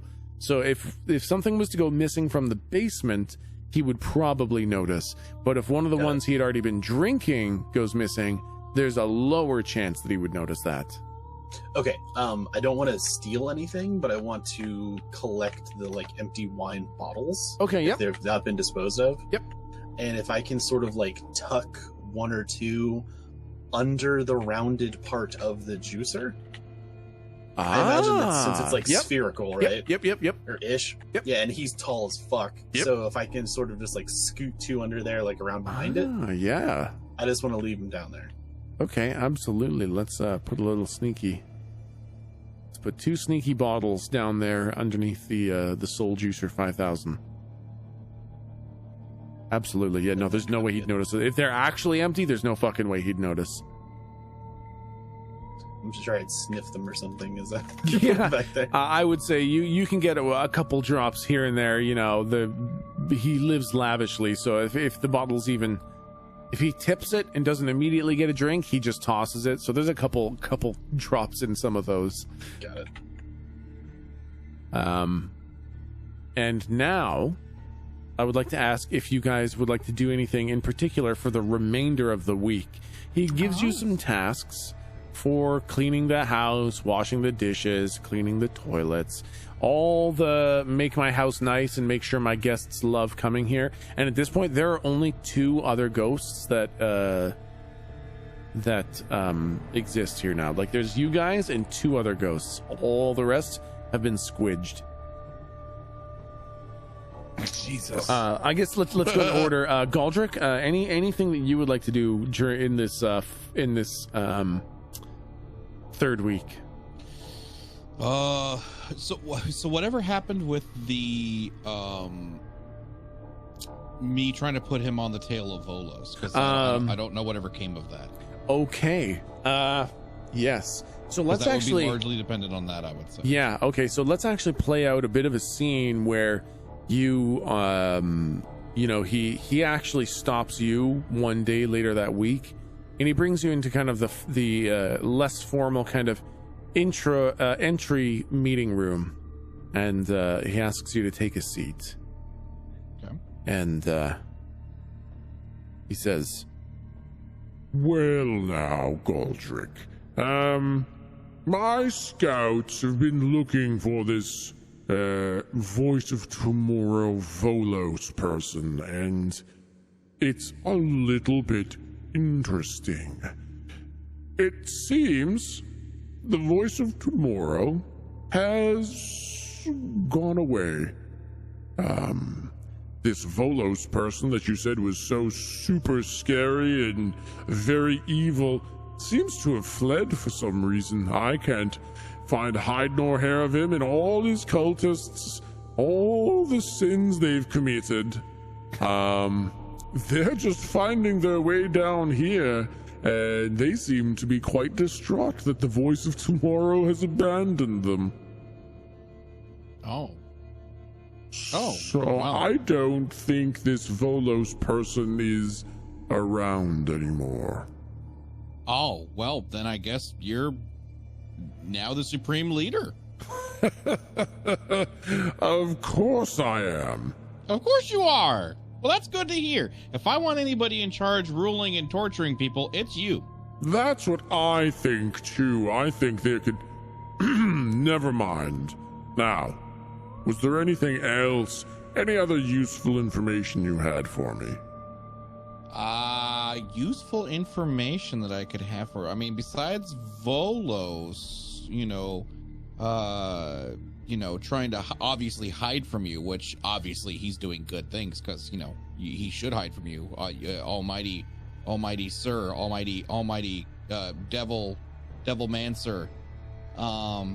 So, I mean, that's good. That's good to hear. I'll keep my scouts out there in case he tries to poke his head around. If he's as scary as you say he is, I'll keep a wary eye out, but I think we've heard the last of Volos. Oh, good. That's good to hear. Well, I'm sorry I didn't vote anything for you, but, I mean, if I hear anything through the grapevine, I'll be sure to let you know. Of course. Now... Oh, God. Do you have anything useful for me? Yeah, of course. Good. I was worried I was going to have to punish you for wasting my time. No. That's good. Okay. I'm so excited to hear this new useful information you're going to have for me. Okay. I do love good, actionable information. It's so hard to find scouts who bring me actionable information on the upper levels of the prime material plane. I usually have to torture them and squidge them. No, I got one for you. Okay, Jared Kane. Jared Kane. I've heard that name. Where have I heard that It's just a nice mantelpiece for you. So this guy up there, okay, his name is Jared Kane, okay? He's kind of a dick bag, all right? And I'm not talking like you would get along with him, like even you would dislike this guy, okay? Okay.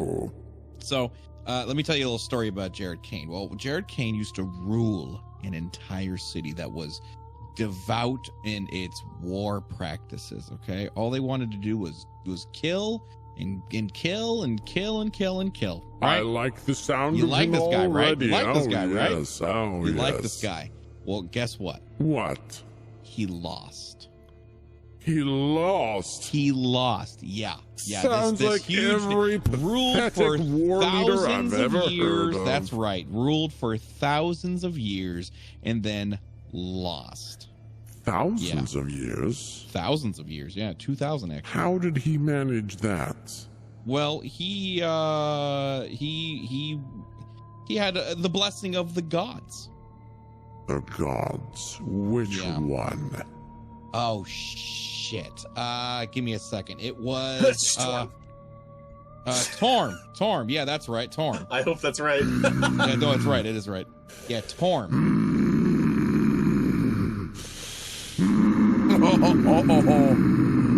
Yeah. Yep.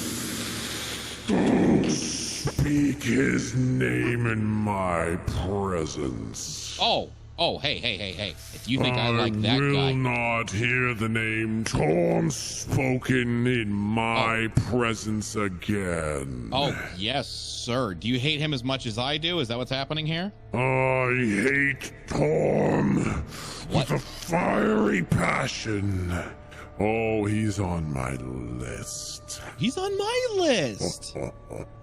What can I do to help you kill him? Because I will gladly help you take down a god. Any information you can give me on his followers' weaknesses, their perversions, their anything I can use to sway them and tear down his faith at the core.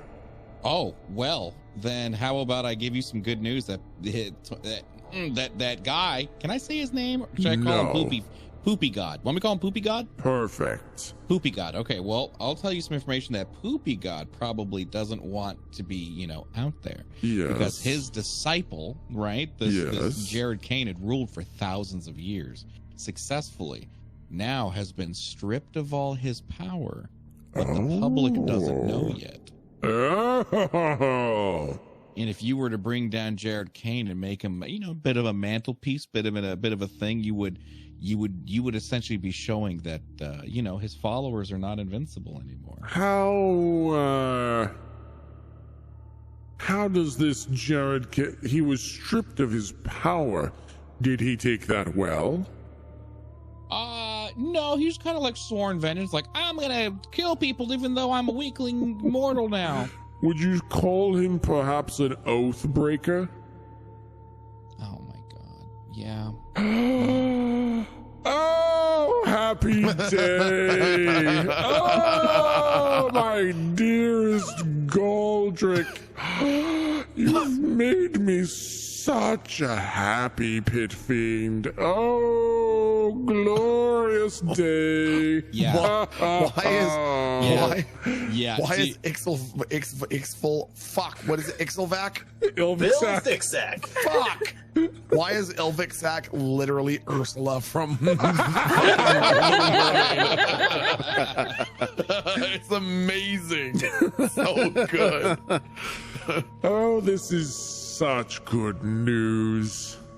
Well, Goldrick, I'm not going to lie. I was excited to punish you beyond, to the absolute brink. Oh, my nethers were getting engorged just thinking of it, but you've made me even happier. Well, good. I'm glad. Wait, why though? Well, an oathbreaker, they sound resolute. They sound all sure of themselves. Oh, never again will I trust the word of my blah, blah, blah. But they're weak. They are weak. Yeah, and they are corruptible. This Jared the Oathbreaker. Ooh, you're gonna make him one of yours. He shall be mine, and I will use every piece of knowledge he has against you know who. Against Poopy God. Against Poopy God. I really like the sound of that. Can I fetch him for you? No, Can I fetch him? I like start wiggling my tail like a dog. Can I fetch him for you? Can I fetch him? Can I fetch him? I love the enthusiasm, but I'm here by his cock. I'm pretty sure you would make some sort of an escape attempt, and even if you didn't mean to, I know you're loyal, but your puny mortal heart is so easily swayed. I know you would get up there. One person would say one nice thing, and you'd say, "Oh, Lord Ilvixac was so mean to me. I don't want to go back. So, no, you'll stay here with me. But I'll send some people out to go gather this Jared the Oathbreaker." Okay, all right. I like that. I like that. Really? You think I'm still not loyal? You don't think I'm still... Well, let's just give it a little bit. I don't mean to... all this time? I don't want to dampen the mood, but it's going to take a couple more punishments before I believe it. Oh, okay. Don't worry, though. We'll get there, my friend Goldrick. We'll get there. If you live long enough, maybe I'll send you back up above to go do some errands for me. But if I'm going to be totally honest, I don't see you lasting that long. Oh, okay. Thank you for the information, though. Yeah, well, of course. Lovely talk. Now, I clogged the toilet earlier. Please go fix that. Yeah, of course. Thank you, Goldrick.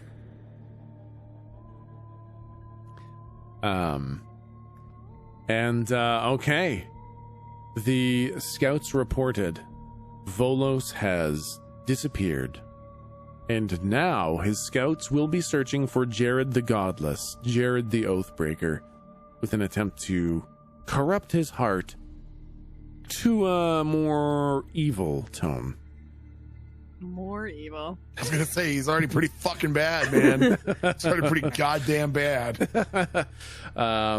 And you guys are thinking I'm not on board with this, but I'm so on board with this. Okay. Next is Yake. Yake, what do you got going on here? What would you like to do for your third week as you're also cleaning toilets and making beds? Yay, toilets. I definitely want to try to stay the course and continue making passes whenever I have a chance at, sneaking liquor, any alcohol, any wine, anything he's got. Yep. But I think the rest of the party not being fucking having their ass whooped as bad as mine. Yeah. I've kind of gotten the message that I should maybe pull it back a little bit because I was trying to be rebellious. Yeah. And I think as the alcoholism and the sanity mechanic linked to it really start to take their toll. Yeah. I will sort of recognize that I need to stop being a dickhole and sort of play by the rules a bit. Yeah. That said, I do want to figure out how this juicer works. Yep. And my intent is to see if I can build my own. Okay. To see if I understand it enough to either disassemble this one, modify this one, rebuild a new one, and understand if this is a huge undertaking. Is this something that's a prized possession, or is this something that every demon lord just kind of has in their fucking foyer? Okay. So I think probably through your talks, what little tiny snippets you can have, you probably get the most time to talk with Ilvixac as you're kind of in the dungeon as he's building these hover bikes and stuff like that. He doesn't like talking very much, but every now and then, when he's focused on the work, he does incidentally just have a little bit of idle conversation with you. And you gather that the soul juicer is not necessarily common. Most demons don't have one because it's literally a money press, right? You can find a soul and turn it into money. And so by that regard, they're not that common. But all high station demons and devils in Abramok, the demonic court, Belial and all of kind of his underlings, and any greater demon or devil runs a chance of having one of these. So they're not necessarily uncommon, but they are for the elite. They're a relatively simple device mechanically. I think over the 3 weeks, you get a little bit of, and fucking experiencing it firsthand so many times, you get a little bit of a feel for the mechanics of it. And it's a pretty simple device in terms of how it, the spikes come out and jam into you. But the aspect of how it drains this soul juice from you, you have determined that it has to be magical. You've lost so much of your knowledge of magic and your, intellect bonuses and all that stuff. It's hard to understand how it works, but you know that the magic is part of the spikes themselves. I think that's probably about as much as you can gather right now. The machine is just that. It's a machine. It's crude cogs and wheels and a lever that makes the spikes come out, and the spikes themselves are the business end. That's where the shit happens. And it's primarily magical, and you've never really seen magic like it before, but over time you can glean more from it, but that's probably all you can really gather right now. Okay, the only other thing I wanted to check in, considering it is, like you said, a money press, are these regulated? That's like, a good is there question. some kind of like fucking financial district or like grand vizier that like is like, oh no, only this many can exist or whatever? There is a little bit of oversight with this being hell. There's a lot of people making deals with cash under the table or bribes or stuff like that, but there is actually a souls exchange that handles the primary distribution of these. So he is like literally printing illegal money when he's juicing people in his basement? When you get one, if you get one of these quote unquote legally here, you have the legal right to print as much money as you want. So if he obtained his legally, which you gather he did, like he's important enough that they probably fucking gave it to him, then all the money that he prints with it would be legal. Got it. Cool. Yeah. And I think probably after 3 weeks, he's probably getting pretty close to having a functional hover bike at this point. What did you do to kind of slow him down from having a functional hover bike at this point? So the two sort of like hiccups that were both realistic and I felt like I could slow down a little bit on, were the like hover mechanisms themselves, given that they would require like, modern or futuristic technology to fabricate. So like, I don't know if they just have the shit available or the machining available to make things as precise as required. So using fucking like devil drill presses, like, or do they have a demonic CNC machine or something? Like, where the hell the fuck? So that, and then the magic, the sort of fuel aspect of it, like, I explained how it would sort of have to be like programmed glyphs using cantrips to replace like liquid or solid fuel. Yeah. So those are sort of the two that like, I think if I could ever stall time, I would be like, well, this might work, that might work. I'd ask him questions because he's so knowledgeable. Yeah. And I would give him the information. Yeah. Like whatever fucking fuel we use. I don't know if we addressed that. Yeah. Yep. But then it's like, oh yeah, here's how you make, like solid or crystal metallic oxygen fuel or whatever the fuck it is. Yeah. Okay. And then as far as how to make it, that's where I would just kind of like shrug and explain the machinery. Yeah. Okay. So I think probably he's got the kind of idea of programmed spells, etched on runes and stuff like that. I think he's getting pretty close with that. They're pretty limited right now, so it only, the quote unquote fuel only lasts a little while, but you can tell he's kind of cracking that nut. As for the hover devices, I think he believes that artificing will help with the hover pads, but there are no artificers in Abramok, and so he's trying to find a way to get an artificer brought in to have the hover pads made. I would offer to like learn if that would be valuable to him, but I would definitely take notes from Slump on this to like make sure it's in no way construed as me gaining knowledge and taking something from him, but like being a better servant to him. I think he makes it pretty clear at that point that he's mostly interested, because you guys have been going for a little while now, you're kind of past your half-life for a soul. He sees the end coming pretty quickly for you, so he considers it a waste of time to teach you guys anything. Oh boy. Well, that's just disappointing. Jesus. Yeah.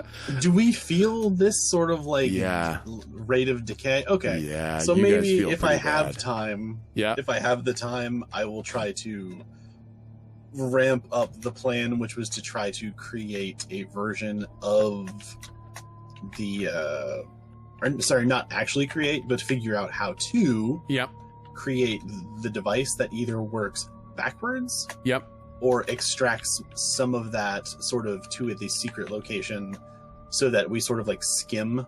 So if he extracts, he still receives what he extracts. But there's, you know, a little side tube, do a little siphon job. Gotcha. We have some extra. Okay. So whichever of those would be like easier to achieve. I obviously want to do the siphon one because it's more like, it's less overt. Yes, exactly. Because I'm pretty sure if he like threw the switch and it didn't work, you'd be like, let's look at this. Okay. So I think this is what we're going to do. Each week, you can roll to see if you can figure out how to siphon some off or work on like a little siphon. And the DC is going to be pretty high to start with because it's tough. You're not super familiar with it and you're absolutely terrified, and that like panic of I'm going to fucking die hasn't set in quite as hard yet. But as the weeks go by, your familiarity with it and that imminent holy shit, I'm going to turn into a squidge is becoming more pressing. So go ahead and roll a d20. You have to beat a 15 in order to figure it out in this week. And 18. Ooh, so close. So you can't quite figure it out. I think you see like a spot in the spigot that you think you could kind of drill a hole into, but you never really get that chance to do it. So this week goes by and you don't manage to find a way to skim any out. But we'll drop the DC for the next week. And next is Lou. Lou, what would you like to do for your third week? If you're done, Jake. Oh, yeah, I feel like I did a lot, yeah. Okay. Lou, what would you like to do for your third week? I had a similar question to Jake and how we're feeling with the soul kind of decaying. Yeah, not great. Is it a particular type? Is it like we're feeling more despair or less like ourselves? Or like less connected? What does it feel like to lose? Remember when Bilbo says like bread scraped over too much, or butter scraped over too much bread? It's feeling more and more like that. Okay. Like the piece of bread keeps getting bigger, and the amount of butter you have is less. Okay. I would like to work with the party when Ilvixak is out, or we don't have a task, or it's like a little bit before we're allowed to sleep kind of thing, or something like that. Yeah. And I'd like to work with the party and try to teach them all to meditate, like I did back on my fortune-telling ship, I suppose, back in the White Ink. And see if we can't just like kind of center ourselves and protect what we've got, and maybe even start growing it back. I don't know about that, but protect. I'm so into the meditation thing. Yes. Especially like having fucking like alcohol withdrawals and like losing my shit. I think I would totally be on board with this. Okay. Okay then. I think there's no way to get it back. To get it back is a physical thing. Like it's like well, I was gonna say blood, but you can literally get blood back. It is a non-fucking renewable resource that is physically being tapped out of you. Well, I'll try again next week. We'll see. However, the process of decaying, like souls can wander for hundreds of years in the wastes. And yet they only ever last a couple weeks when they're brought into Abramok and brought into service. And a huge part of that is as you start to do this meditation and you start to feel a bit of effect, it is the breaking down, emotionally, mentally, with the loss of hope, the loss of joy, the loss of self, is what accelerates the decay here. That's why people break down so quick. And so I think the process of meditating aids in slowing down the accelerated decay of being a slave and food and money for actual demons in literal hell. Yeah. So what I'm going to do is, because everybody's helping, you get to roll a d20 and you get to roll it twice. And if you get above a, let's see, let's call it it's going to be tough. Let's say above a 12 or a 12. Let's just call it a 12. If you get above a 12 on either roll, I will, in my notes, I'll significantly slow down the amount of accelerated decay that you guys experience. Okay. So 2 rolls. Let's see. If either of them's above a 12. Fuck.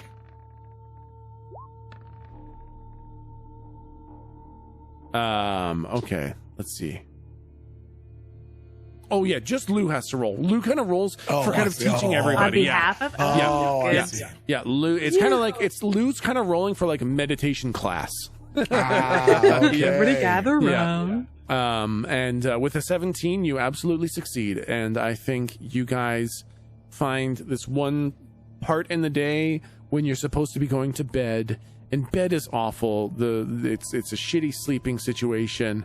It's always not enough sleep, and it's always disturbed, so you can't even look forward to sleep. But if you can get 30 minutes before quote unquote sleep of actual good meditation in, like, you feel not nearly as bad. It helps in ways that it's hard to explain, but you don't feel like you're being stretched quite as quickly anymore. And with that, Lou frames it is trying to connect us back to, because we've been in a couple of different bodies, really, in a couple of different existences by now. Galdric's been in many different existences. Yeah. So it's trying to connect us back to that thing that stays constant between all the bodies. I gotcha. You know? So we're not so much in this ghost. Yeah. We're that thing within the ghost. Yeah. Thing. And I think that does help. That really helps all of you guys. And I'm going to make a note for the next one. Oh, wow. I wrote that note in a weird spot.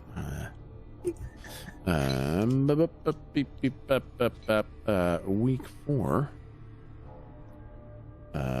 Significantly reduced degradation. And then I'm gonna have to re-go over my notes with where that applies. Yeah. Okay. Okay, Lou, anything else you'd like to do? That was it. Thank you. Okay. Slump, how about you for your 3rd week? What would you like to do? So, over the 3 weeks that I've been there, like, I feel like Ilviksak has, a rather opulent house for a reason. So he's obviously not a non-materialist. Yep. And what I'm wondering is if over the 3 week period I've noticed any part of the house that he favors more than another. And if so, are any belonging or trophy shelf or prize belongings?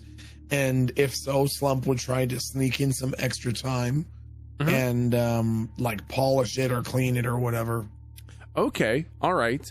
So I would say with that, the 2 areas that he likes the most are his bedroom, which is you have learned by witnessing other ghosts be fucking like insta-squidged.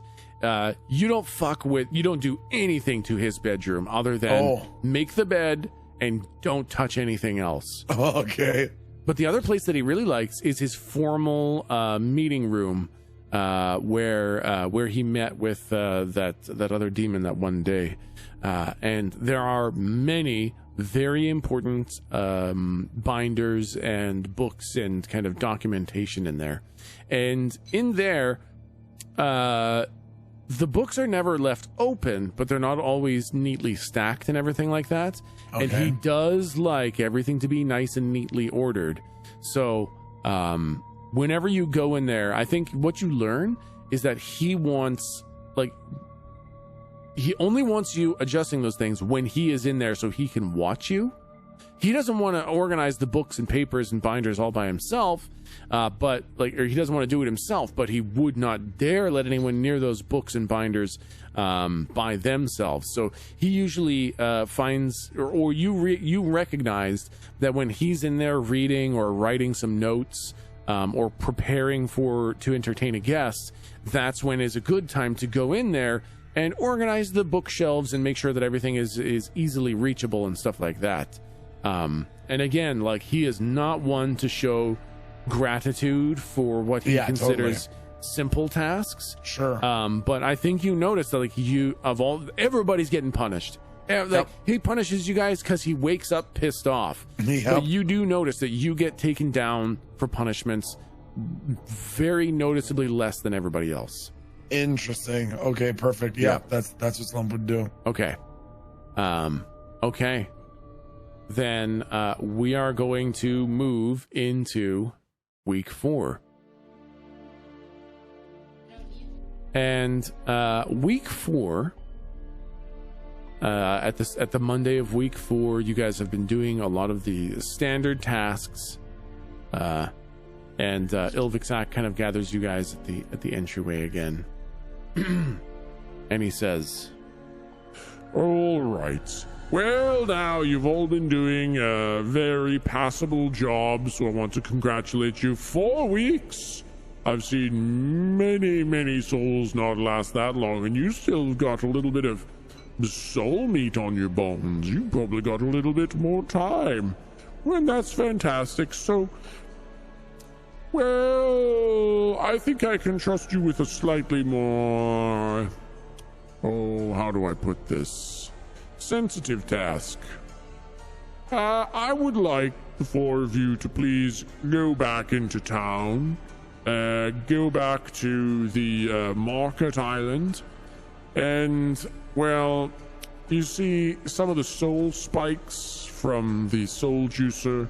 They just don't, I'm sure you've noticed last time I was punishing you, it just doesn't have the same grab that they've had previously. And, well, it just doesn't look like it hurts enough and doesn't do the job quite well. So I need some replacement soul spikes for the soul juicer. Go to the Tools of Hate shop, please. Go and meet the brothers that run it, Gagrod and Ogmeg. And if you wouldn't mind purchasing a new set of soul spikes, it should be 1 coin's worth. I'll fill one up for you. Also, I'll give you a half coin to buy something from Ogmeg. I don't care what you buy, just buy something. He gets very annoying if you only go there and buy something from Gagrod. So, if you wouldn't mind, maybe just buying, I don't care, anything. It could be a spoon, it could be even a fucking machete. Just buy something from Ogmeg. He likes to make weapons, so buy something sharp and pointy, and just so that he's not quite so annoying next time we go there. Nothing more than half a coin, though. I will give you 1 coin for the soul spikes and a half a coin for something from Ogmeg. All right? Is that understood? Yeah, absolutely, it's understood. Ilvixak is the abominable, the tremendous, the undisputed. Excellent. Now, also while you're there, I need you to go to the Ebon Skull, all right? And I'm not going to give you any money for this. I need you to go there for some, well, it doesn't matter. I need you to go to the Ebon Skull and tell Nameless that I'm calling in my favor. They'll give you a small pouch, and you are not to look in it. Simply bring it back to me. All right? Okay. All right. I'm gonna look in that pouch. Okay. All right. I'll give you 2 full coins for the boat trips, 1 full coin for the soul spikes from Gagrod, half a coin for anything from Ogmeg, and nothing for Nameless. Just tell them that I'm calling in my favor. Is this understood? Yes, sir. Understood, sir. Yeah. Thank you. I kicked Jake for not saying anything. Perfectly understood. Elvic said the absolute, the magnificent, the ginormous, the undisputed, the wild, the terrible, the terrifying. And like as you say that, it looks like he's kind of ignoring what you're saying, but you can tell there's just the way he puts his hand on his coat kind of thing. There's a little bit of pride as you're saying that to him. All right, now, be on your way again back by dinner, or else I send out the creepy crawlies to get you.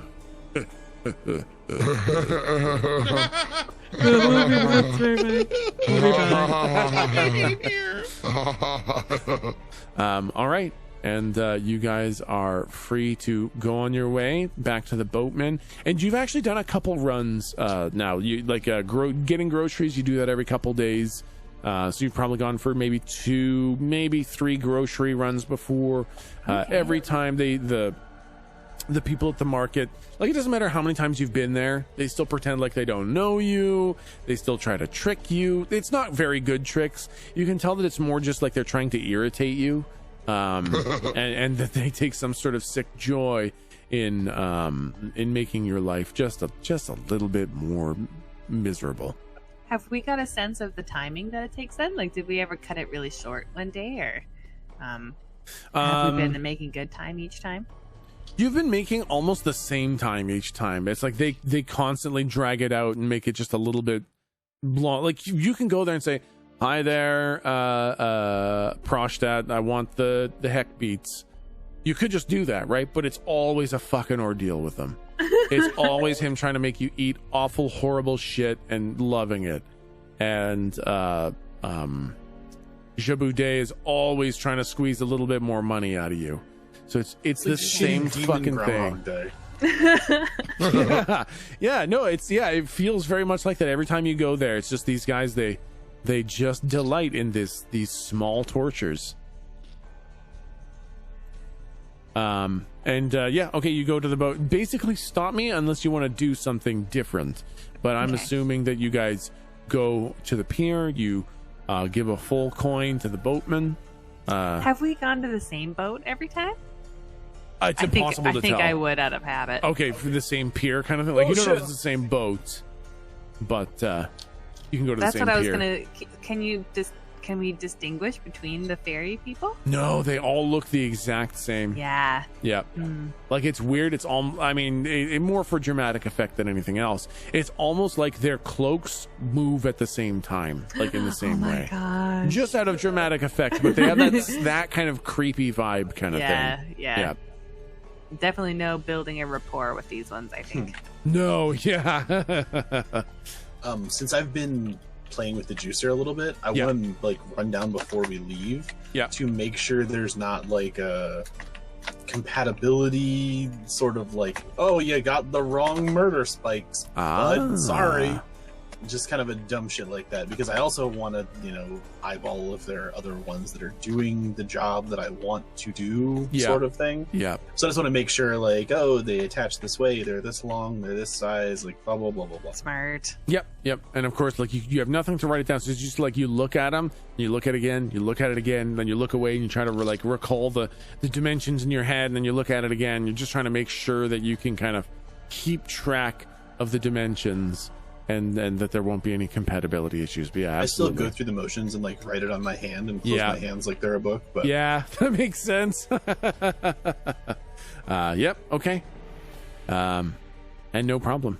You feel confident that as long as they're not too similar, that you could probably tell whether it's the right thing or not. Nice, cool. So I've got a question. Yep.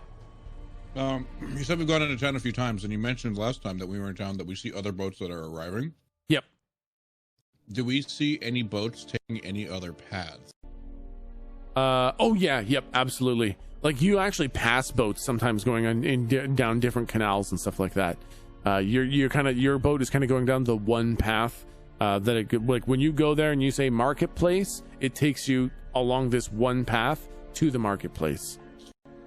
But there are other boats going definitely on different paths to different places. Gotcha. Okay.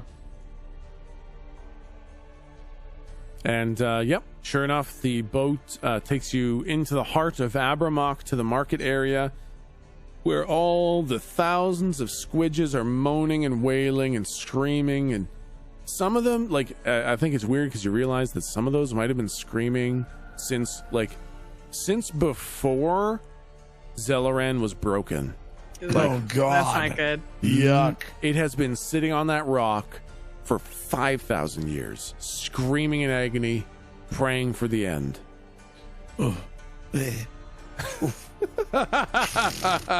Sheesh.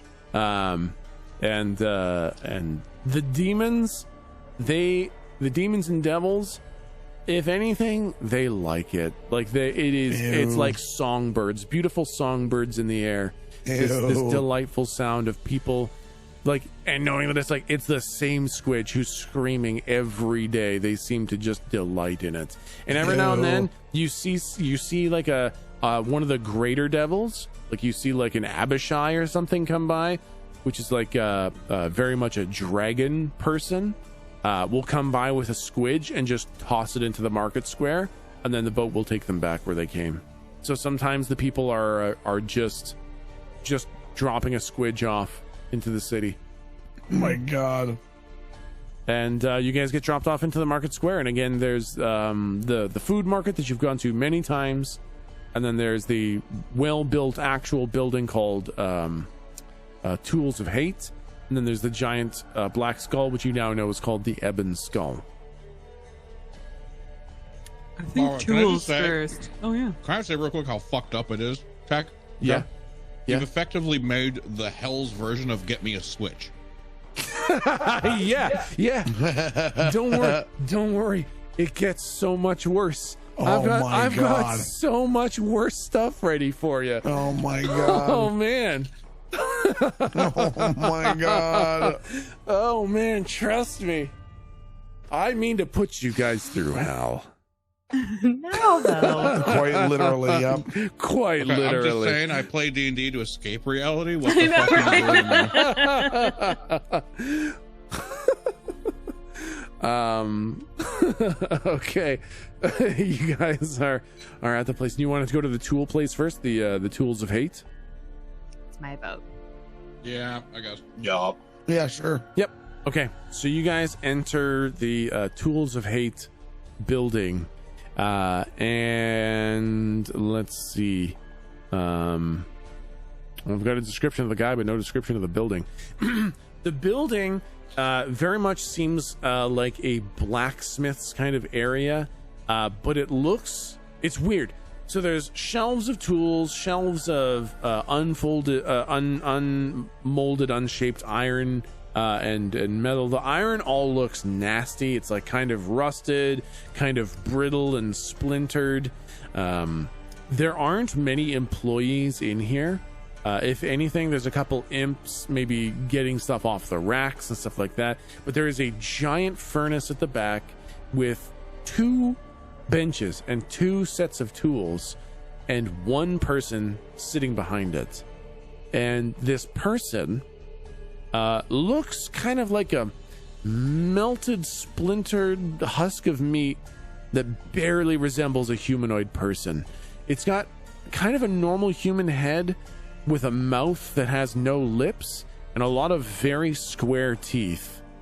And they don't have any eyes, but they're face meat mouth is kind of pointed at you, and it seems to be kind of tracking where you guys are going.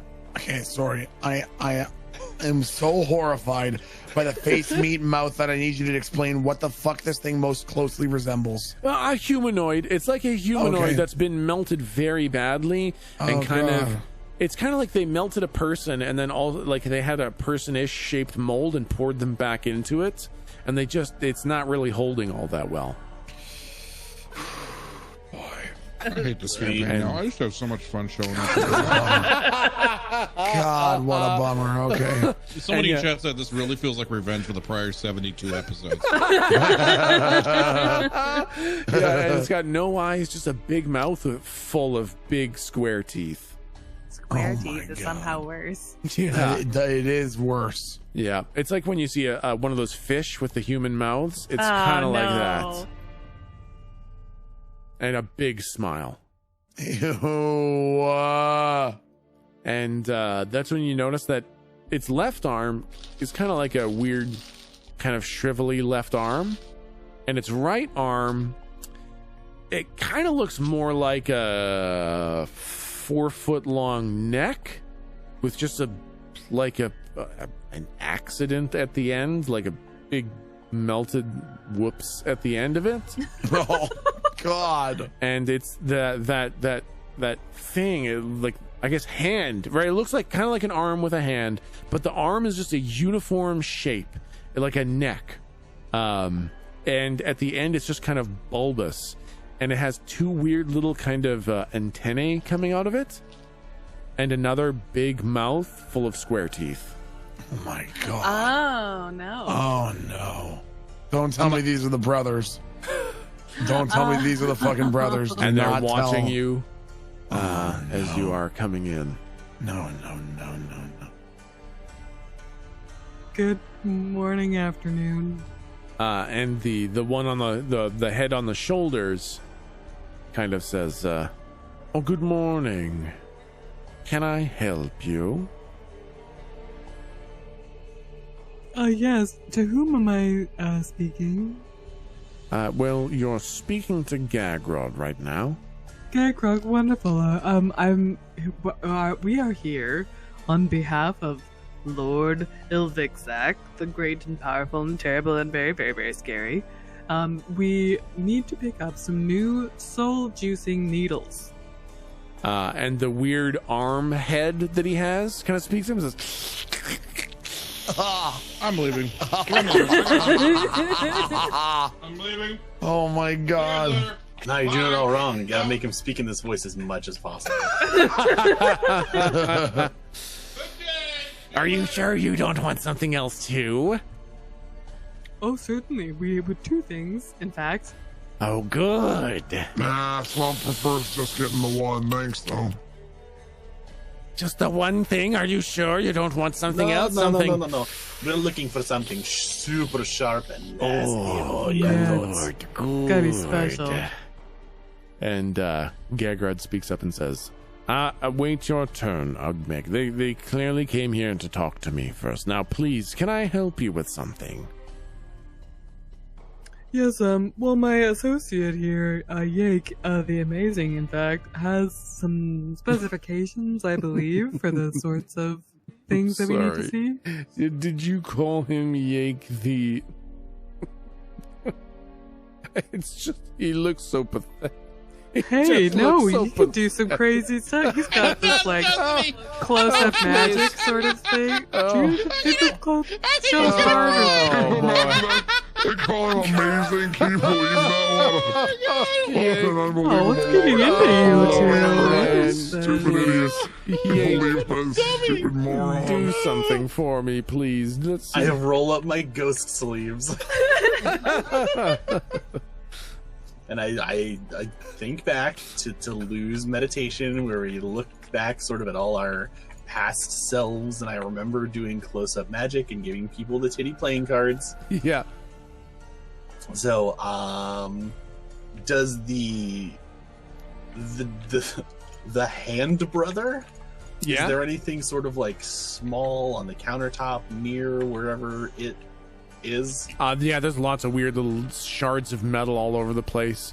It looks like he smashes his mouth hand head against things to form them. He uses the hammer. Yeah, exactly. And Okay. he is the definition of a blunt instrument, so there's pieces of shit all over the place. Oh yeah, so I'm not targeting the obviously more intelligent one with fewer traumatic brain injuries. Yeah. So we're gonna go for the arm brother. Yeah. And I'm gonna see if I can do the old like shiny thing behind your ear, but it's obviously just like the side of his weird fist mouth. Yeah. Yep. And I'll see if I can roll to do like shitty close-up magic. Oh yeah, yeah. And, like, give him back a shard of something. All but right. I don't think he has hands, so I'll just like put it in his hand mouth teeth. Yeah. Okay, yeah. Let's go ahead and like, roll for it. Yeah, shiny stuff. I'm the amazing. Yeah, what do I fucking roll? Just a flat 20? Just a flat fucking 20. We'll see how good it is. If it's above a 10, it's gonna work. If it's below a 10, ooh, yes. Wow. Amazing.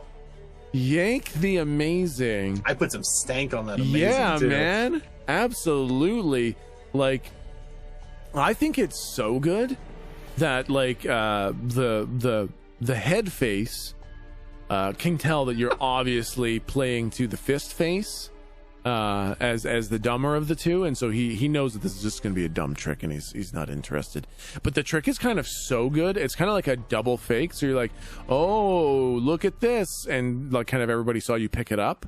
But then when you show the other thing that nobody fucking saw you grab, head face, kind of with no eyes, just kind of turns his weird meat mouth towards you a little bit in some sort of interest.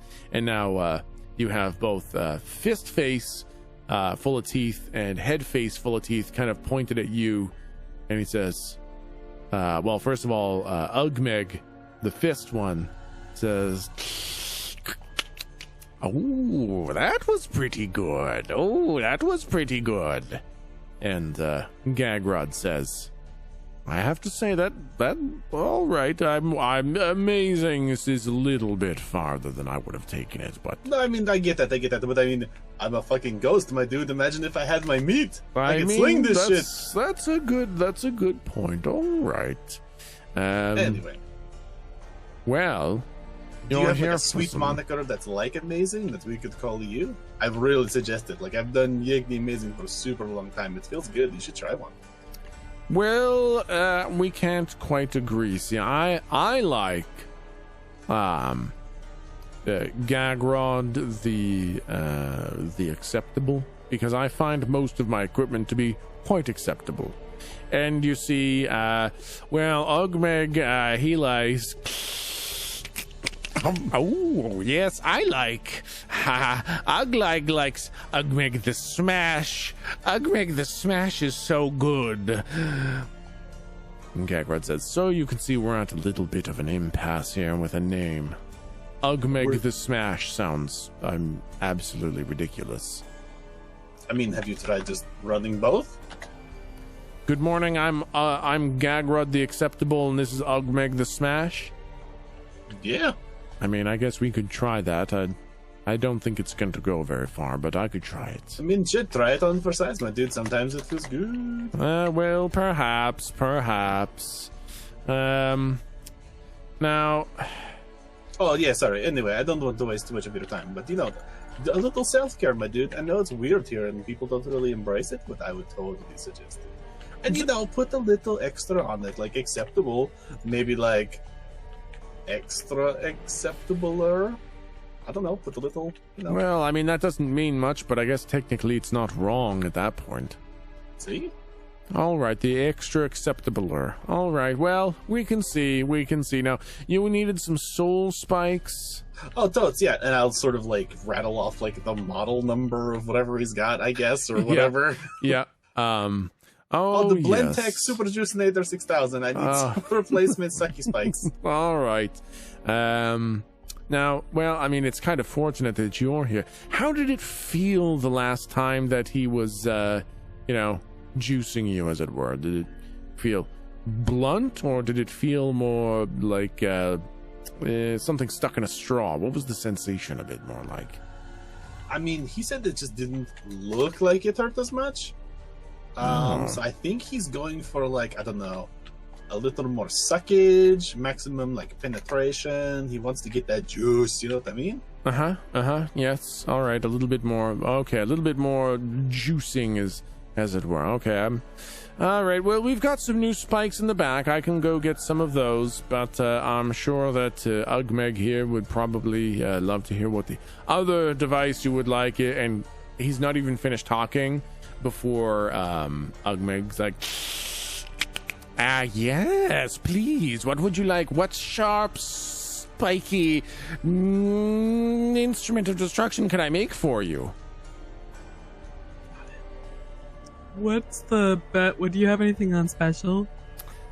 I have fistful of blades. Oh, a special on fistful of blades. That sounds kind of nice. Lucky day, huh? Yeah. Just 1 coin. Nope. Well, Unfortunately, we only You don't have want a fistful of blades? We have an entire half coin, and we're ready to spend it on your amazing wares, but just that half coin. Just the half coin. Just the half of it. coin? Just the half coin. It's Ilvixac. You wouldn't want to. I mean, you should like just to see Ilvixac using one of your tools. Well, that'll sell 12 other tools. You know. So you just gotta give him a discount to really get your brand out there. Yeah, I thought you get paid in exposure. Yeah. Oh, I do love getting paid in exposure. It's better than money. Because you can't do anything with it. Exactly. Perfect. Yeah. Well, a half coin and a whole bunch of exposure sure sounds like a great deal to me. I'll give you an eye poker. How does that sound? I don't know that. I'm now realizing that these will likely be used on us. It's kind of a double eye poker. You can get both of them if you angle it right. What about something that's like you have a lot of them and they're kind of thin? They only just stick in the very top of the skin. That's scary. How about that? That's scary. So scary. Oh, don't talk about the scary slump. That's so scary. Yeah. Oh my gosh, we're all so scared right now. Things where it pokes into just a little bit of the top of the skin. Oh, stop describing. Oh my gosh, James, I'm hearing about it. Oh. If I could sweat, I would sweat, but I don't. I've got just the thing. And he pulls out a piece of metal by his face mouth. And he just starts smashing his face into it over and over and over and over again. And like the metal shards are cutting into his face. They're shredding the gums around his teeth until it's just a bunch of very thin little pieces of metal. And he says, I call them skin pokers. Oh, terrible. Creepy. Horrifying. Half a coin, please. Here you are, with trepidation, with the scariness. Here. And he takes the half a coin, and I guess fucking throws it on the floor or something, because I don't know where he put it. Eats it. He eats it. Yeah, he eats it. He's like, that's gonna come out later. Oh man. And then Gagrod, the head face, says, all right, now let me go get your soul spikes for the super slap chop 6000 soul juicer. And that's what I said exactly. And he goes into the back area, and with his kind of weird smaller hand, he's got a rack of a dozen of these soul spikes. He says, all right, these should fit in, no problem. That'll be 1 coin, please. Are you sure? And they're extra sucky? Well, they're brand new. They should suck. I mean, would you like me to give it a test? Can I like take one from him, or like? I don't know what like the. Go ahead. He's kind of holding on to it, and as he says this, he's kind of like getting one ready to stab you. Like, would you like me to test it just to make sure? Should feel good as new. I'll take your word for it, I guess. Are you sure? We could just have a little taste right now. And Ugmeg is like undulating. Oh man. Are you sure? Just a little poke. Just make sure it works. What if it's broken? Oh, what if you were to bring a broken soul spike back to Ilvixac? Oh, that would be super bad for you, considering you're the person who sold it. Oh, it would be bad for me, but it would be so much worse for you. I mean, what do I have? Like 2 weeks? What's he gonna do? Kill me? Oh! All right. I mean, if you're not afraid of the wrath of Ilvixac, then I mean, I can just hand these over to you, no problem. Oh, Slump is a little afraid. No, Slump is a little afraid. I got them. They're no, good. oh God. Slump, would you like to have a little bit of a test of these? Can I roll an insight check on this guy or something? Yeah, absolutely. Yeah, you can roll. Go ahead and roll a d20, and you're gonna have to beat something like a. I was just gonna check him later. Doesn't fucking matter. It's an 18. You can tell he's absolutely confident that these soul spikes work, and he just wants to stab someone and get a little bit of soul juice out of them.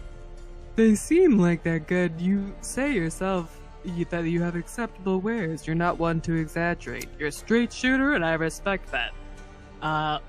These are fine. We can think that's good. Fine, thanks. No tests. Yes, no, that's fine. That sounds good to me. All right then.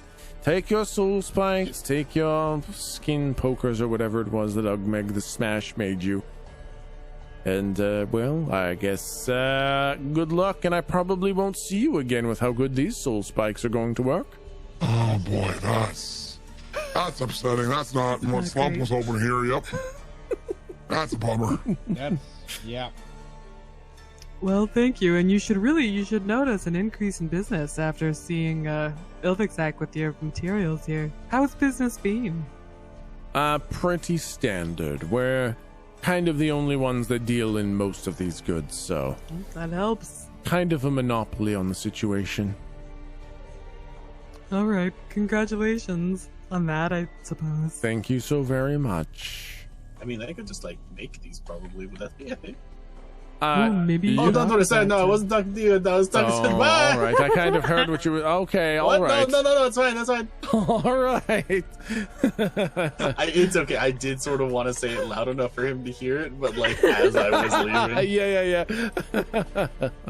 Okay. Yep. You guys leave the Tools of Hate shop.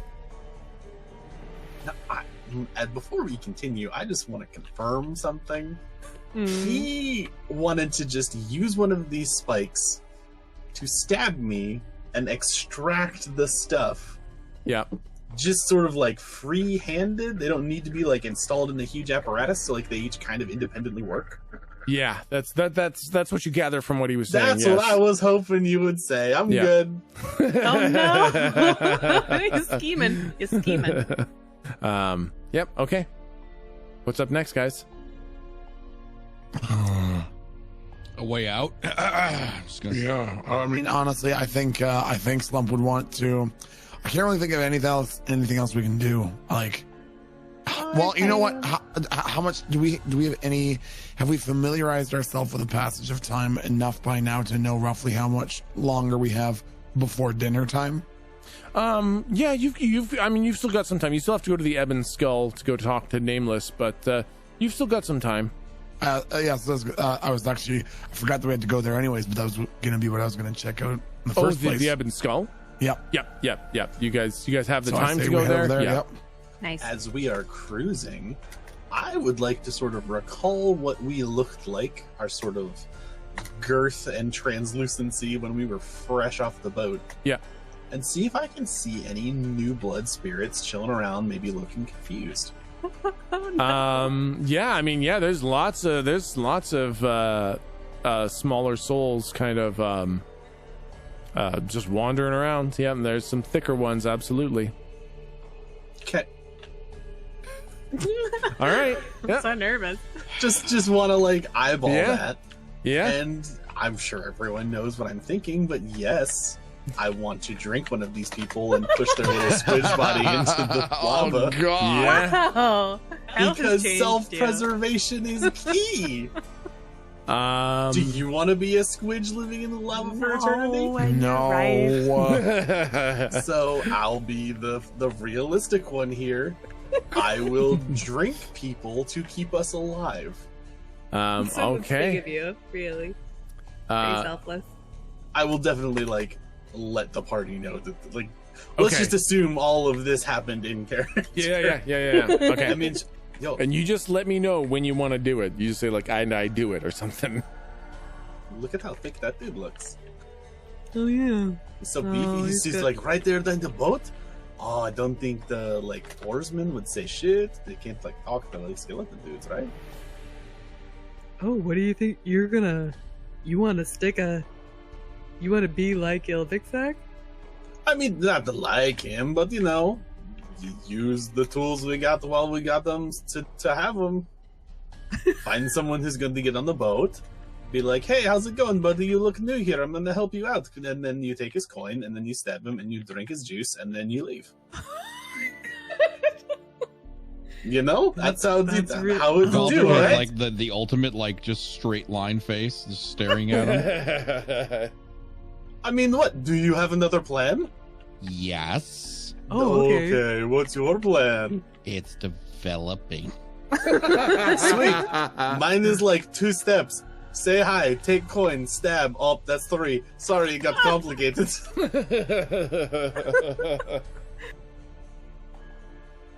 I hate this. I hate it a lot. But we do have to continue with our mission, and we need to survive this in order to do that. Ooh. Yeah, are we privy to anything that, like, Goldrick and Mr. Thicksack have been talking about? Or have you been keeping it private? You know what? I'm going to say I've been keeping it private. Okay. So, yeah, as far as I know, the only plan that I have, and I don't think I've been telling people about, like, putting the sucky machine on Secret Slurp. Yep. But I think this is the first time that I would be like, yeah, I'm pretty sure I'm willing to harm other innocent souls that made their way here for our own longevity. Yep. So y'all can just stew on that. That's where I'm at right now. And just to be clear, there are other demons around too. Like there are lesser demons and devils walking around too. Like this would not be only visible to you and other souls. How big are the gondola things? They're big enough for there's 4 of you. There's probably big enough for 6 people. And the oarsmen? 6 people and the oarsmen, yep. Yeah, there you go. And I'm sure they Carpool? go far enough away from any landmass that it would be fine. Just gotta sit next to the person and get him in the thigh. Yeah. I've been talking this entire time with my fucking microphone Oh off. no! Oh god! Sorry, That's all right. here's that. Nope. Okay, so I was gonna say, so I think I was trying to say that I think this is a great idea, in the sense that I think we should mafia this one of these motherfuckers. So we need to do it the Ebb and Skull, then get a squidgy, get him into the gondola, tell the gondola driver to take the long way home, and then suck him dry. Just give him a big old suck. And then when we're in the fucking river of lava, just ditch his body over the side before we get home. That's it. Okay. Oh boy. Oh, yeah. Leave the needle, take the cannoli. Exactly. Okay. So you guys want to go to the Ebb and Skull first? Yeah. Okay. And so you guys walk up to this giant skull that looks like it could be kind of a small house. The eyes in it are glowing this kind of dull green, and its mouth is open. And now that you approach it from a closer angle, you can see there's a cloaked figure standing inside the opened mouth of this ebon skull. They look a lot like one of the boatmen.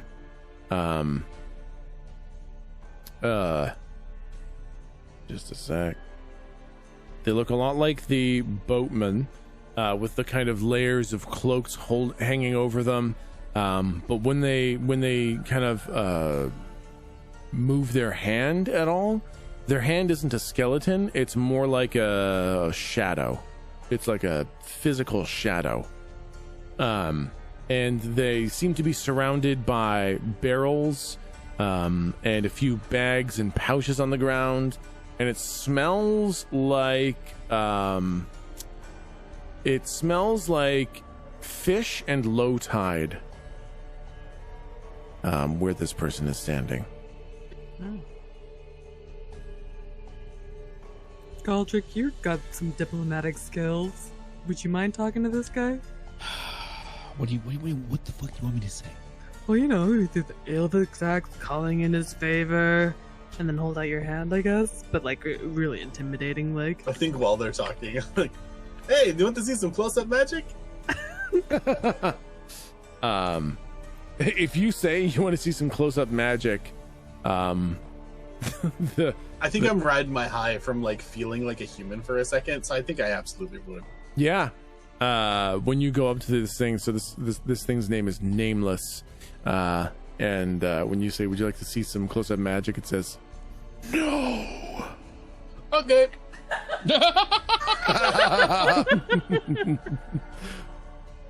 Yeah, that's it. I'm quickly reminded of where I am.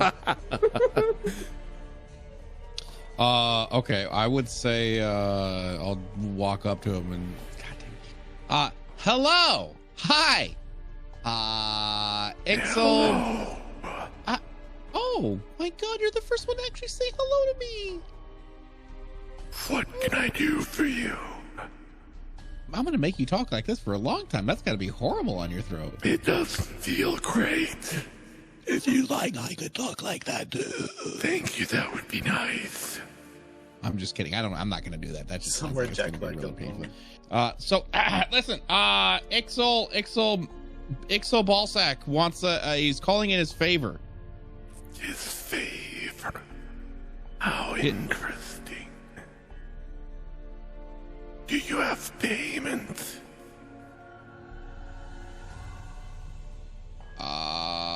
He said he didn't say anything about a payment, sir.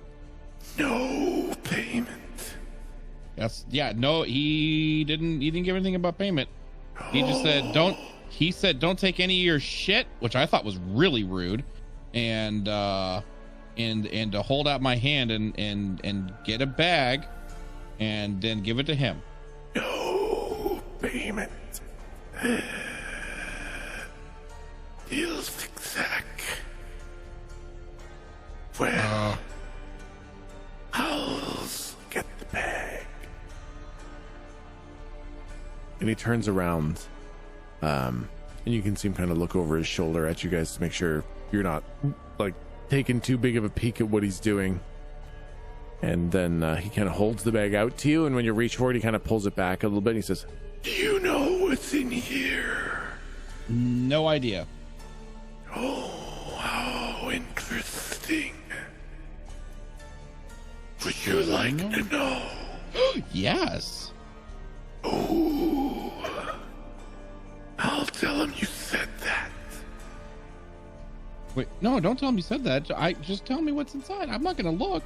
He told me not to look. He never said I couldn't ask. Well, no information is free. Oh, I did offer close-up magic. We got close-up magic. I would like a drink. Of what? You. Me? You have some soul spikes. Oh, you wouldn't like me. I'm all gamey and Just stuff. a little bit. I could go get someone for you if you'd like, though. No. I want you. Oh, why me? Because you talk nice. I just immediately start gurgling. No, come on. Just a little bit. What is it? Is it worth it? Is it like worth it to know what's inside? I can tell you what's in there. Or I can tell you something else. Like how to get out of here? Oh, I could tell you that. Give me a spike. Yeah, who's like the healthiest of us? I stab myself before he finishes that thought. Okay. As you stab Yeah, yourself, you can have it. a lot of juice starts coming out because it doesn't have like a control on the other end. It doesn't have like a tap on the other end. So I think you lose, like, it's a big spurt of juice that you lose. And I think as kind of a show of good faith, he pulls it out of you pretty quick. And he puts the other end of the soul spike up against the hood and kind of like one of those long straw shotguns all the liquid that was in there. And he says, Oh,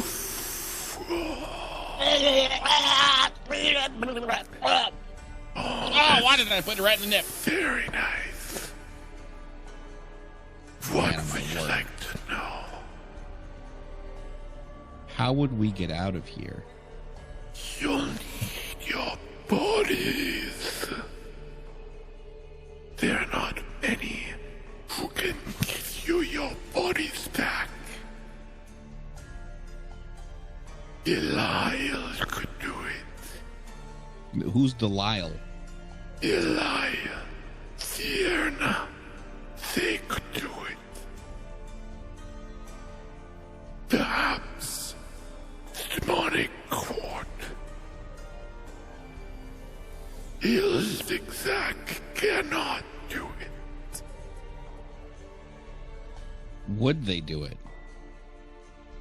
For a price. High price. Belial would need souls. Sienna would need convincing. The court would need that which they do not know.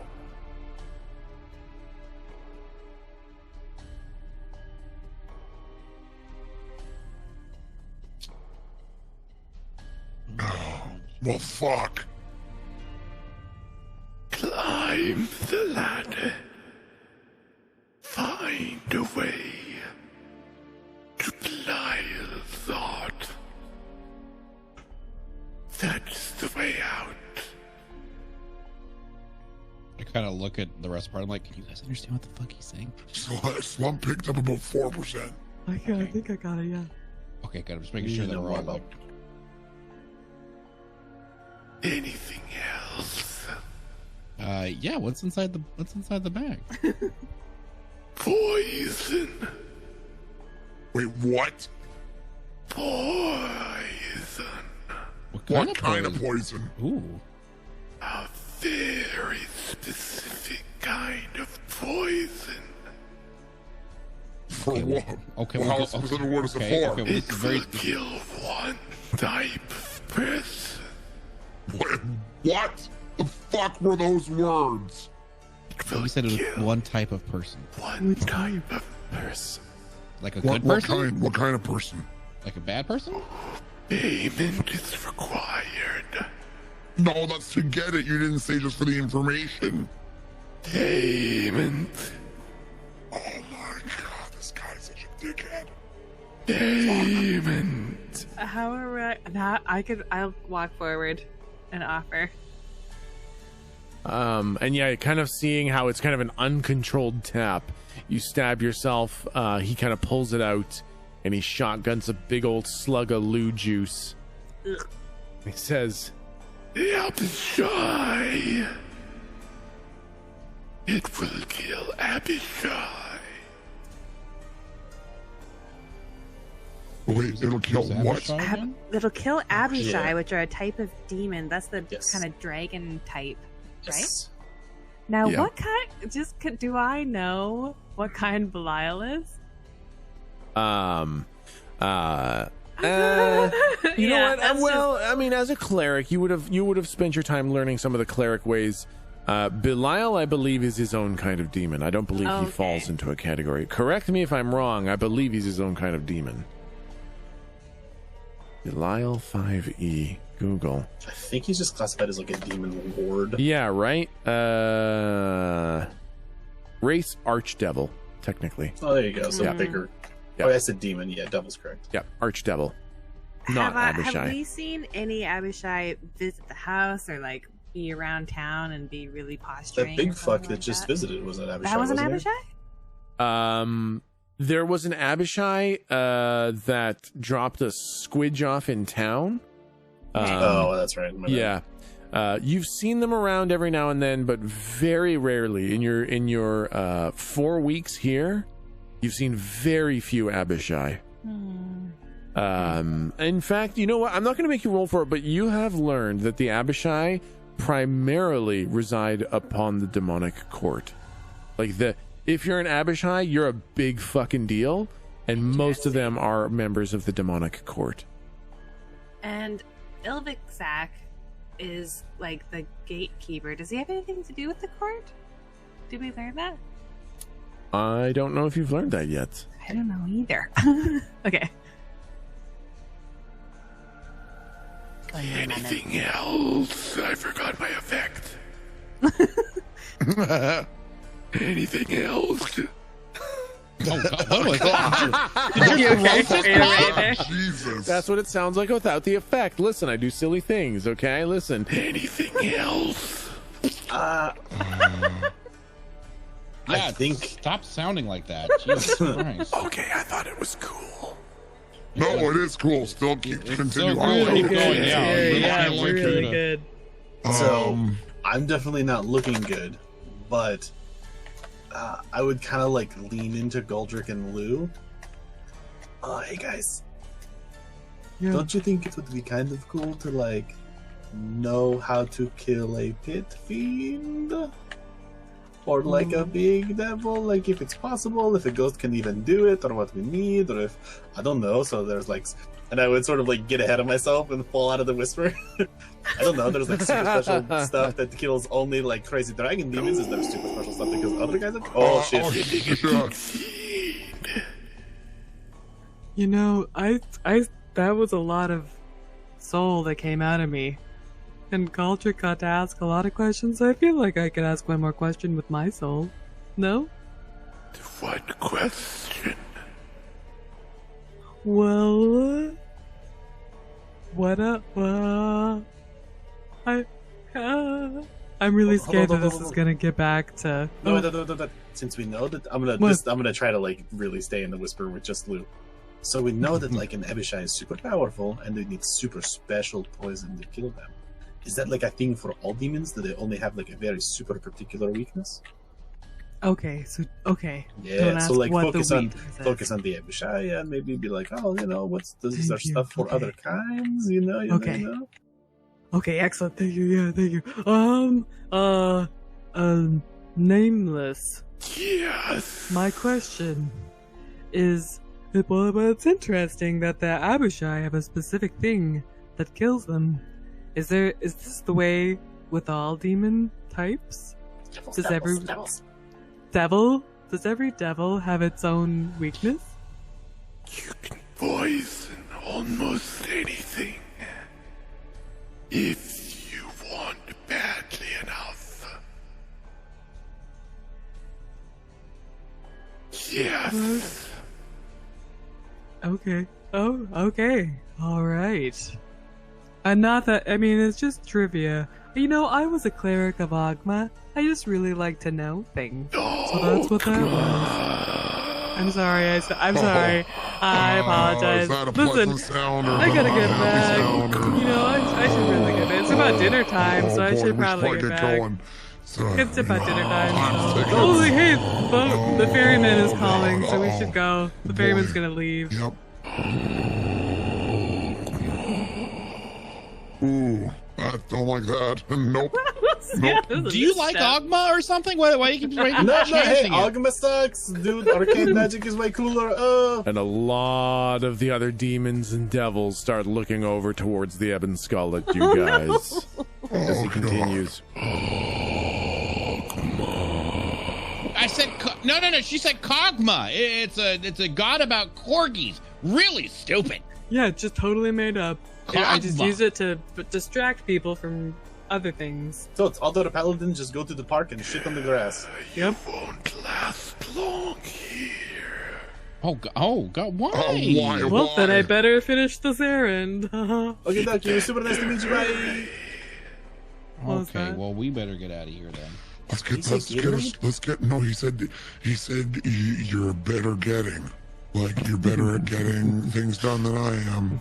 Oh, that's nice. A little affirmation at the end. Let's get a squish and get on the ship and get the fuck out of here, please. Okay, let's do that. Okay.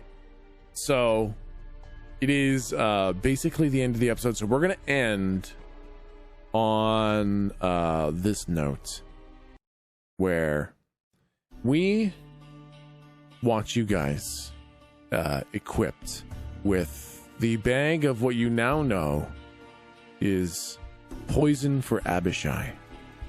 You have the relatively pathetic skin piercers that Ugmeg the Fist Face made for you.